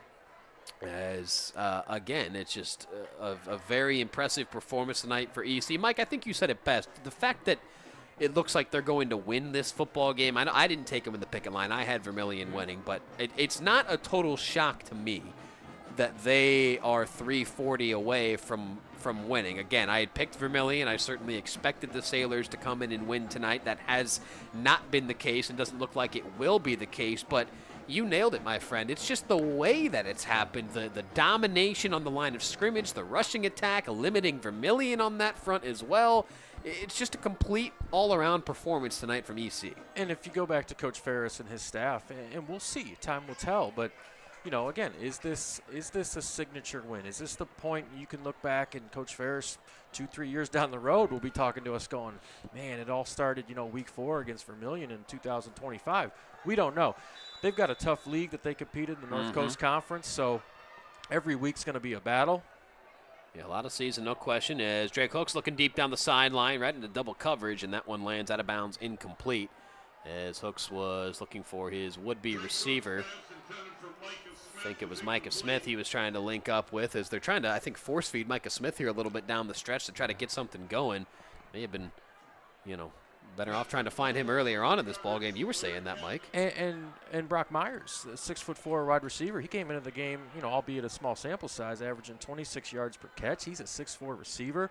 Again, credit to the EC secondary. They've had good coverage, on Myers here. It's been both corners, most notably Armerlin, on him. But yep. You got to give credit to EC as we see this counter play again with Coons. As here goes Evan Coons. He's out across the 30-yard line, so there's a big play for Vermilion. But again, running out of time with 3:30 and counting left to go in this ball game. A first down run there for Evan Coons. Jazir Terry finally brought him down, but not before Coons picked up about 15 yards. Another Sailor first down. And that's his biggest run of the night. Unbelievable. Wow. If you would have told me that before the game, that a 15-yard run would be his to this point with, 3 minutes left, his biggest run of the game. Well, and you said it earlier, he just really hasn't gotten downhill. There hasn't been a full head of steam. I mean, EC's done a good job of hitting him early before he can really build up some momentum with that big frame of his. Drake Hooks on the rollout near sideline. Hooks looking downfield, and nearly intercepted. It was a little tardy, that pass to Brock Myers, as Juelz Martin. I tell you what, give him credit, man. You mentioned the physicals there on Brock Myers, 6'3", $195. Juelz Martin, they got him at 5'7", $155. So he's given up a lot of height and weight there to Brock Myers and Micah Smith whenever he's matched up with him. But I'll tell you what, him and Armelin, as he talked about, they've held their own and then some tonight. Yeah, kids really competed well in the secondary, all over the defense. All three levels of that defense have really competed hard tonight. I mean, this is a Vermilion team that was averaging 41 a game coming in. They scored 60 last week, and they're got the goose egg right now. So here we go on the run up the gut. Nothing doing there for Vermilion. A trivial pickup. As Coons, as has been the case for most of the time tonight, not a lot of room to run there. And so that'll set up 3rd and about 11 now here for the Sailor offense. We're down to 2:35 and counting left to play in this contest. Again, make sure you guys stay locked into WEOL.com tomorrow morning. It is the Nick Abraham Saturday Sports Wrap-Up Show, 9 to 11 tomorrow morning. Jared Kozar and myself will talk to the winning coaches, recap the scores, and more tomorrow morning on WEOL.com. Hooks taking a shot deep downfield. He throws this one out of bounds into double coverage toward his intended receiver, Brock Myers. And there's just been nothing doing there. Juelz Martin, he's done well in his own right, but you've gotten some safety help as well from over the top. Jazir Terry, Patrick Moore, haven't mentioned his name tonight, but Patrick Moore as well as Terry, those guys have been playing a good game defensively in that safety spot, not giving up anything over the top. And a lot of people talk about complementary football, and a lot of times it's the offense supporting the defense and the special teams, but this defense for EC has complemented each other. With the pass rush, that makes the ball come out a little quicker. These guys in the back end don't have to cover as long. So those guys have supported each other well tonight as well. So do or die here for the Sailors, 4th and 11. Down 17 late in this third quarter. Little wheel route out of the backfield, and Drake Hooks overshoots his intended receiver. That was Aiden Kaiser. And so that one should just about do it with 2:09 left to play in this contest. Vermilion down 17 with just one timeout, and they'll give the ball back to EC in Vermilion territory as they start at the Sailor 30-yard line. And so EC, again, just 129 seconds away from their first victory of 2025. I'm sure they would have liked to have it earlier, but at this point, you'll take what you can in front of the home crowd here on a Friday night, in as dominant as an effort and performance as we've seen from this Panther football team this season. Really, in my time here at WEOL, one of the more impressive EC outings that I've been on hand personally to see. And so a big shout out and credit to head coach Chase Ferris and his guys. They have earned it and then some here tonight. No question about that. 2:09 left to play. Essenmacher awaits the shotgun snap. He'll take it. He'll turn. He'll give to who else? Zion Castillo, as his Derrick Henry-esque performance continues tonight. And you said, what, 35 carries last we had checked in? Yeah, he's about 38, 39 carries right now. Henry was averaging, what, about 50 a night in his high school career? So, who knows what kind of future lies ahead for Zion Castillo, but it is a bright one if he's able to continue to piece together performances like he has here tonight. But a lot of credit goes to those big uglies up front, like you said, Mike. Amari Lynn, Jacob Gillespie, Ryan Flanagan, Omari Ortiz, Cannon Regis, all have just been impressive tonight for EC, just giving all kinds of running room to their tailbacks. And speaking of the future, you look at EC's schedule. Next week they go to Padua, 0-3, then they host St. Vincent St. Mary's. So St. V hadn't scored coming into this week. As Castillo, not a whole lot of room there. Drake Hooks there to greet him early. So 3rd down here now for the Panther offense. We're down to $1:10 left to go in this contest. And so this one certainly all but over at this juncture. Is injured and not playing tonight. How about a hand for 3rd-string quarterback Ben? Look at Saint, man, giving all kinds of love to third string quarterback. He made sure to emphatically remind everybody, because he's right. Yeah, Schumpert, he does have a couple of passing stats under his belt. I know DeRay is the starter. Schumpert, is the backup, but it is Ben Essenmacher who has performed incredibly well here tonight. And this young man right here has been a big part of that. There goes Castillo up the far sideline, and he's escorted out of bounds across the 20, shy of the 15. And with that first down, less than 30 seconds left to go, that should do it. I'd be stunned to see anything other than a kneel down here from quarterback Ben Essenmacher, as it has been a complete performance and then some tonight for Elyria Catholic, just 26 seconds away from their first win of 2025. And they will get into the victory formation. And there's the snap, there's the kneel down, and that will do it. And look at this EC sideline come to life now. Let's hear it, Elyria Catholic. What a win for your Panthers here tonight. They knock off Vermilion 17-0 as they pick up their first win of this 2025 season. What a scene here at Elyria Catholic. What a moment for these young men, as it was a frustrating first couple of weeks, no doubt about that.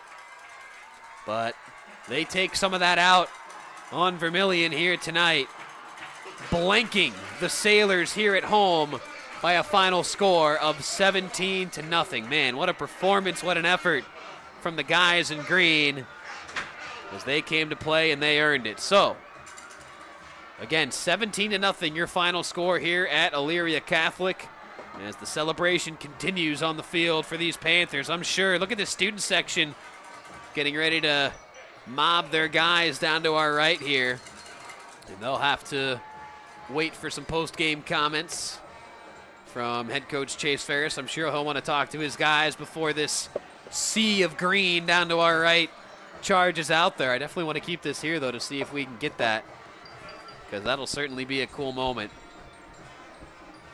As EC, Jared, you got the headset on now with Mike Rush pulling double duty for us here tonight. Also covering the game for the Chronicle Telegram. I'm sure you'll certainly have some thoughts here on our post-game show as EC lines up along that far end zone. Head coach Chase Ferris sauntering out near the 15-yard line. Now they'll get a little rah-rah going, will the EC players. And just what a moment. Again, with how frustrating this season has been for them at times, I'm sure, as we talked about on the broadcast, they heard a lot of the social media conversation, and here they come to go mob their head coach, Chase Ferris. Cheerleaders, student section all here on the sideline, on the track, waiting to sprint out there to greet their guys. Great camera work here, Dave. Getting in on that, so Chase will elicit some words to his players. Jared, I'm curious just your thoughts from a raw standpoint as we're here at the end of the game now. What a win, huh, for these EC Panthers.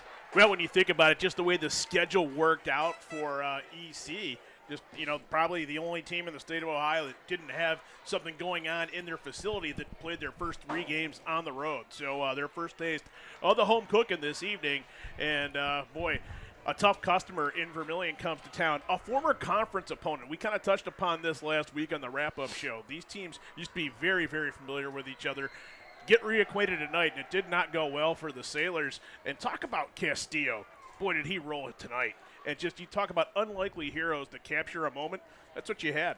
Well, again, we talked about Evan Coons and his ability to stiff-arm guys, just sort of run through smaller would-be tacklers. In Zion Castillo at 5'6", $175. Again, he was running like he was double that size. I mean, he was discarding guys like Evan Coons, like in Isaac Kaiser, like an Aiden Kaiser, like a Daniel Roy. I mean, he was just making guys look silly defensively for Vermilion. And you got to give some credit to the guys up front for that, right? Obviously, the running game is nothing without those guys in the trenches. Any football coach at any level would tell you that, but that's still as gritty of a rushing effort as I've seen from one individual in my time here at EOL. Well, really, both sides of the ball, the line of scrimmage, Vermilion was dominant throughout this contest, and you thought about that. What were some keys? I'm sorry, EC was dominant in both sides. And you thought keys, especially once you lose your starting quarterback in the first series of the game, how are we going to adjust? What's going to happen? And as Saint pointed out, that's not necessarily the backup quarterback doing work out there. That's our third-string guy. And what a pass he completed to keep a key drive going in that third quarter. You know, you just think about things that went right for EC tonight. It was a lot of it. It wasn't just one or two things they were able to capitalize on. They had a nice game plan, and they executed. Yeah, and that was a big catch by Jazir Terry, who was on the receiving end of that. Was the first His and first only catch, time we really called his name tonight. I know he made a couple of defensive plays as well, but boy, I'll tell you what, I mean, just a real group team win tonight for Elyria Catholic. You do it without your starting quarterback, Robbie DeRay. You certainly hope he's okay for the rest of the season. I know they had that left arm in a sling at one point there as he got injured right, butting up against halftime and was unable to return to the game. So certainly hope that he's A-okay physically and is able to return this season. Now do we finally get the greeting of the student section? Here they come. Look at them go. A sea of green here at Elyria Catholic. The Panther students join their classmates and team on the field. What a scene, what a moment here at Elyria Catholic. Can you tell these guys wanted this one tonight, Jared? I mean, my goodness. Really means something. On a very special night to the EC community, they welcome JoJo, give him the award. Get him the game ball. Yeah, exactly. JoJo, a fixture in Elyria Catholic athletics for a number of years. You name it, rough seasons, different things that go on. JoJo's been a part of it all, and always happy to see us when we show up, and always happy to see give the young men and women credit when they come off the field. Yeah. Regardless of the outcome, JoJo's happy to be there, and also kind of officially said goodbye to their friend Craig Petrus before the game. He had some health issues and passed away earlier this year, and he loved nothing more than to be here on an evening where the Panthers claim a victory. Yeah, so a huge win for EC. Obviously a lot to celebrate, more so than just the win on the field, but that's definitely the icing on the cake for the night that we've had tonight here at EC. And for Vermilion, look, it's, you got to head back to the drawing board, right? Season's not lost. You sit at 3-1. You got Sandusky coming into town next week, so you got no time really to feel sorry for yourself. You're going to watch the film tomorrow morning and get right back at it come Monday afternoon, right? And nobody in the SBC feels sorry for you tonight. Not at all. I mean, that's a tough and tumble league schedule that Vermilion's ready to engage in. Yeah, absolutely. So see Mike Rush down there getting some conversational pieces with Elyria Catholic head coach Chase Ferris. So why don't we step aside, take a quick timeout, and when we return, we'll kick off our post-game show, talk about tonight's Elyria Catholic victory. They blanked the Sailors here tonight at home, 17-0 your final score. We'll be right back here on WEOL.com and on that Chronicle Telegram YouTube page. At Nick Abraham Elyria Ford this month, you choose. Right now, get the Escape, Mach-E, Mustang, or Bronco Sport for only $399 a month with 0 down, or the Bronco, Explorer, or F-150 for just $499 a month. At Nick Abraham Elyria Ford, we make it that easy. Hi, Tim Elkhorn, radio voice of the Cavs. For several years, you've heard me talk about EcoTree Services on WEOL. Recently, I needed trees removed, so of course, I contacted EcoTree. They did an incredible job. The folks at EcoTree were timely, efficient, and the work was flawless. Take it from me. When your trees need attention or even require removal, contact EcoTree Services. Like me, you'll love their work. Find EcoTree Services online at ecotreeservices.com. High school football in Lorain County is all about tradition, pride, and community, and that's what Stewart's Appliance is built on. For generations, Stewart's has been the family-owned appliance store you can count on for quality products and personal service. From refrigerators to washers, ovens to dishwashers, Stewart's has what you need to keep your home running. Proud to support Lorain County and proud to support high school sports. Stewart's Appliance, where community comes first. Back here on the almost said the Nick Abraham Elyria Sports Wrap-Up Show. My gosh.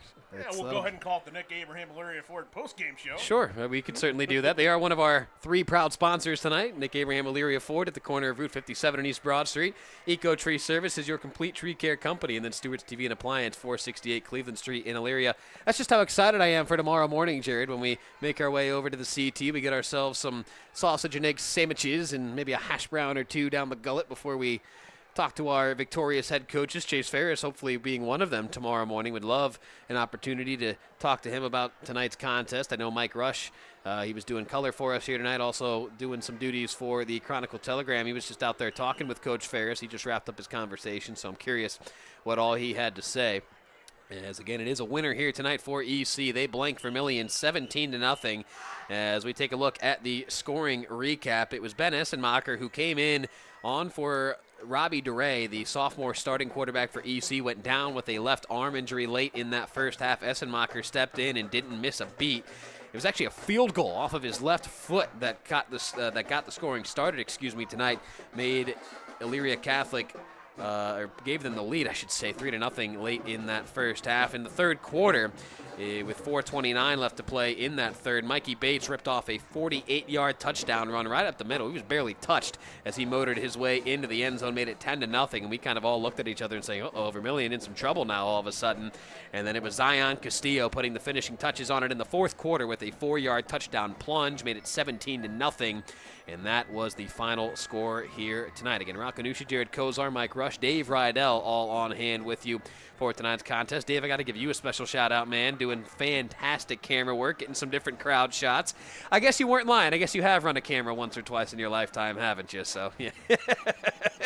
You'll need about 35 hands to be counting all the times there, but what an effort tonight for Elyria Catholic. A huge win for the Panthers. Don't have the stats to relay, as those are all on the laptop over there that I'm not really sure how Mr. Rush gets that all to come together, but nonetheless, a huge night. Zion Castillo, obviously, he was flirting with 200 yards. I'm sure he was pretty darn close to that unofficially, if not officially. So we'll have to check out tomorrow morning's Chronicle Telegram to see what the final tally was at for Zion Castillo. But a huge night for him, a huge night for Elyria Catholic, and really just a big team effort win for them here tonight. So with the win, EC, they move to 1-3 on the season, as next week for Elyria Catholic, they will be back on the road, wouldn't you know it, at Padua.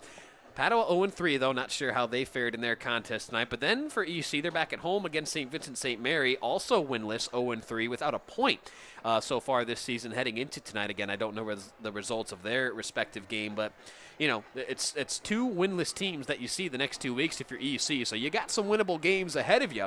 If you are Chase Ferris and Elyria Catholic, outside of just tonight and for Vermilion, they fall to 3-1. They welcome in Sandusky next week. That'll be our WEOL.com Stream 2 game. So both sides got to, kind of put this one behind them in a hurry to get ready for bigger and better matchups next week as well. As we can take a look at some scores from around the area as well. I'll fire up the app here on my phone. I know it was getting out of hand for Midview against Avon Lake. Jared, did you see a final on that one? Lopsided. They're still going, but it's 39-7 now, I believe, in favor of the Shoremen. Firelands has opened it up over Brookside, so they're looking for their first win of the 2025 campaign. 40-20, I believe. The Falcons have the lead in that contest. Black River rallies to defeat Clearview 21-7 in a game that probably is closer than that score indicates. It's the second half. Wow. Black River really had to come back in that one. Columbia all over Wellington tonight. 35-6 was the last update we had. Raiders rolling right along on schedule. And as that goes, it was Olmsted Falls knocking off Elyria. I think they blanked them 38-0. And looking at other scores from around the area, Avon, Mike Yelder keeps that going over there at Ridgeville. They go on the road, and they emerge victorious 55-7. Berea Mid-Park, last I'm seeing, leading Amherst by 1, 20-19, so they must have scored a touchdown since that Cy Christensen touchdown pass. So that one's a tight one over there at Amherst. That is their first home game, right, with that new look facility. So Yeah, Tom Thome and crew certainly looking to make the home opener a very special home opener with the new look facility. We'll see if the Comets can come back and try to scratch out a victory there. Buckeye blanking North Olmsted right now. That one may be a final 23-0, the last score I saw from there. Euclid, last update I saw from Euclid, Panthers leading Lorraine 22-14. Not sure if we've had more developments on that front since then or not. Never really got a scoring update from Keystone and Oberlin. On paper, I guess, so to speak, Keystone would probably be the favorite heading into that one. Oberlin, though, with a 2-game win streak, they've got to be feeling pretty good about themselves. So we'll have to just kind of wait and see how that one eventually turned out tonight. But again, there are some score updates from around the area as Mike Rush makes the trot back in from the turf up the bleachers into the press box now, so I'm sure he'll have some thoughts from Coach Ferris to pass along. We'll see if he saw my text in time to line Chase up for the wrap-up show tomorrow. Did you see my text, Mike? Did you line him up? My man. All right, so that is just a monster get by you, my friend, but you also had a chance to talk to Coach down there a little bit yourself. I guess you don't have to reveal everything that you're going to be putting in your story tomorrow, but what can you share with us from the victorious Chase Ferris? Yeah, I mean, obviously just a lot of energy, a lot of joy on that sideline. Coach said, basically we had to draw a line in the sand, 0-3 coming in, and he really talked about playing complementary football. That was a big key, offense and defense, and it was just a great sight. I talked to Zion, I talked to Trent Merrill, and it was just a joyous field down there for EC. Yeah, no other way to put it. I mean, it's still going on right now. There's 100+ people down there on that field, having a great time here on a Friday night, and that's what high school football is all about, right? And on the other side, like we talked about while you were down there, Mike, for Vermilion, you really don't have any time to feel sorry for yourself. You're going to get in that film room tomorrow morning, and then you're getting ready for a big, bad Sandusky team coming into town next Friday night on our WEOL.com Stream 2 game. So both sides really having to put this one in the rear view fairly quickly because like we talked about before you left, EC, Padua, St. Vincent, St. Mary, both winless coming into tonight. Don't know how their games ended, but more winnable games ahead for Elyria Catholic. And we talked about, you had heard a lot about Vermilion coming in, and did you use some of that? And I wasn't trying to get any bulletin board, quotes, but they said, yeah, of course, we heard, we know the talk. We know the 400-yard game for Coons. And sure.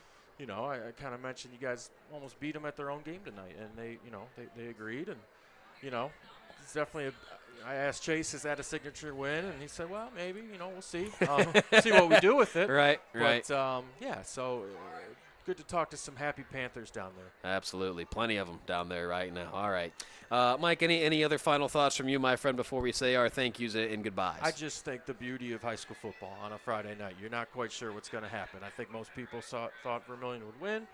Didn't know, would it be close?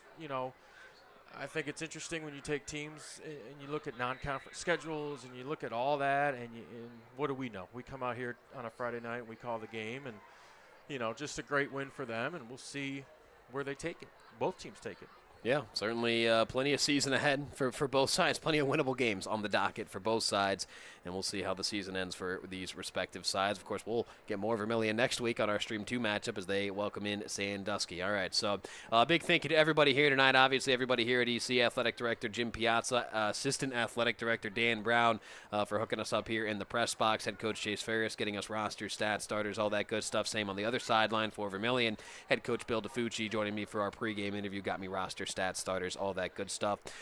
Big thank you to our team, Mike, you for your color commentary work, Jared Kozar, our producer extraordinaire, and Dave Rydell making his WEOL cameraman debut, the savvy veteran that he is, doing a fantastic job here tonight. And, of course, a big thank you to our sponsors, Nick Abraham, Elyria Ford, at the corner of Route 57 and East Broad Street, Eco Tree Services, your complete tree care company, and Stewart's TV and Appliance, 468 Cleveland Street in Elyria. Again, reminder, tomorrow morning, Jared Kozar and myself, we're back here on WEOL.com and on the CT YouTube page for the Nick Abraham Saturday Sports Wrap-Up Show, or Nick Abraham Elyria Ford Saturday Sports Wrap-Up Show, as we'll be joined by our victorious head coaches. We'll talk some guards, we'll talk some Buckeyes, and don't talk anything sports, I guess, tomorrow morning, 9 to 11, WEOL.com and on the CT YouTube. So for everybody here at Elyria Catholic, for Mike, for Jared, for Dave, I am Rakanushi saying one more time your final score here from Elyria Catholic. The Panthers blank Vermilion 17-0. Have a great Friday night, everybody. We'll see you tomorrow morning on the Wrap-Up Show.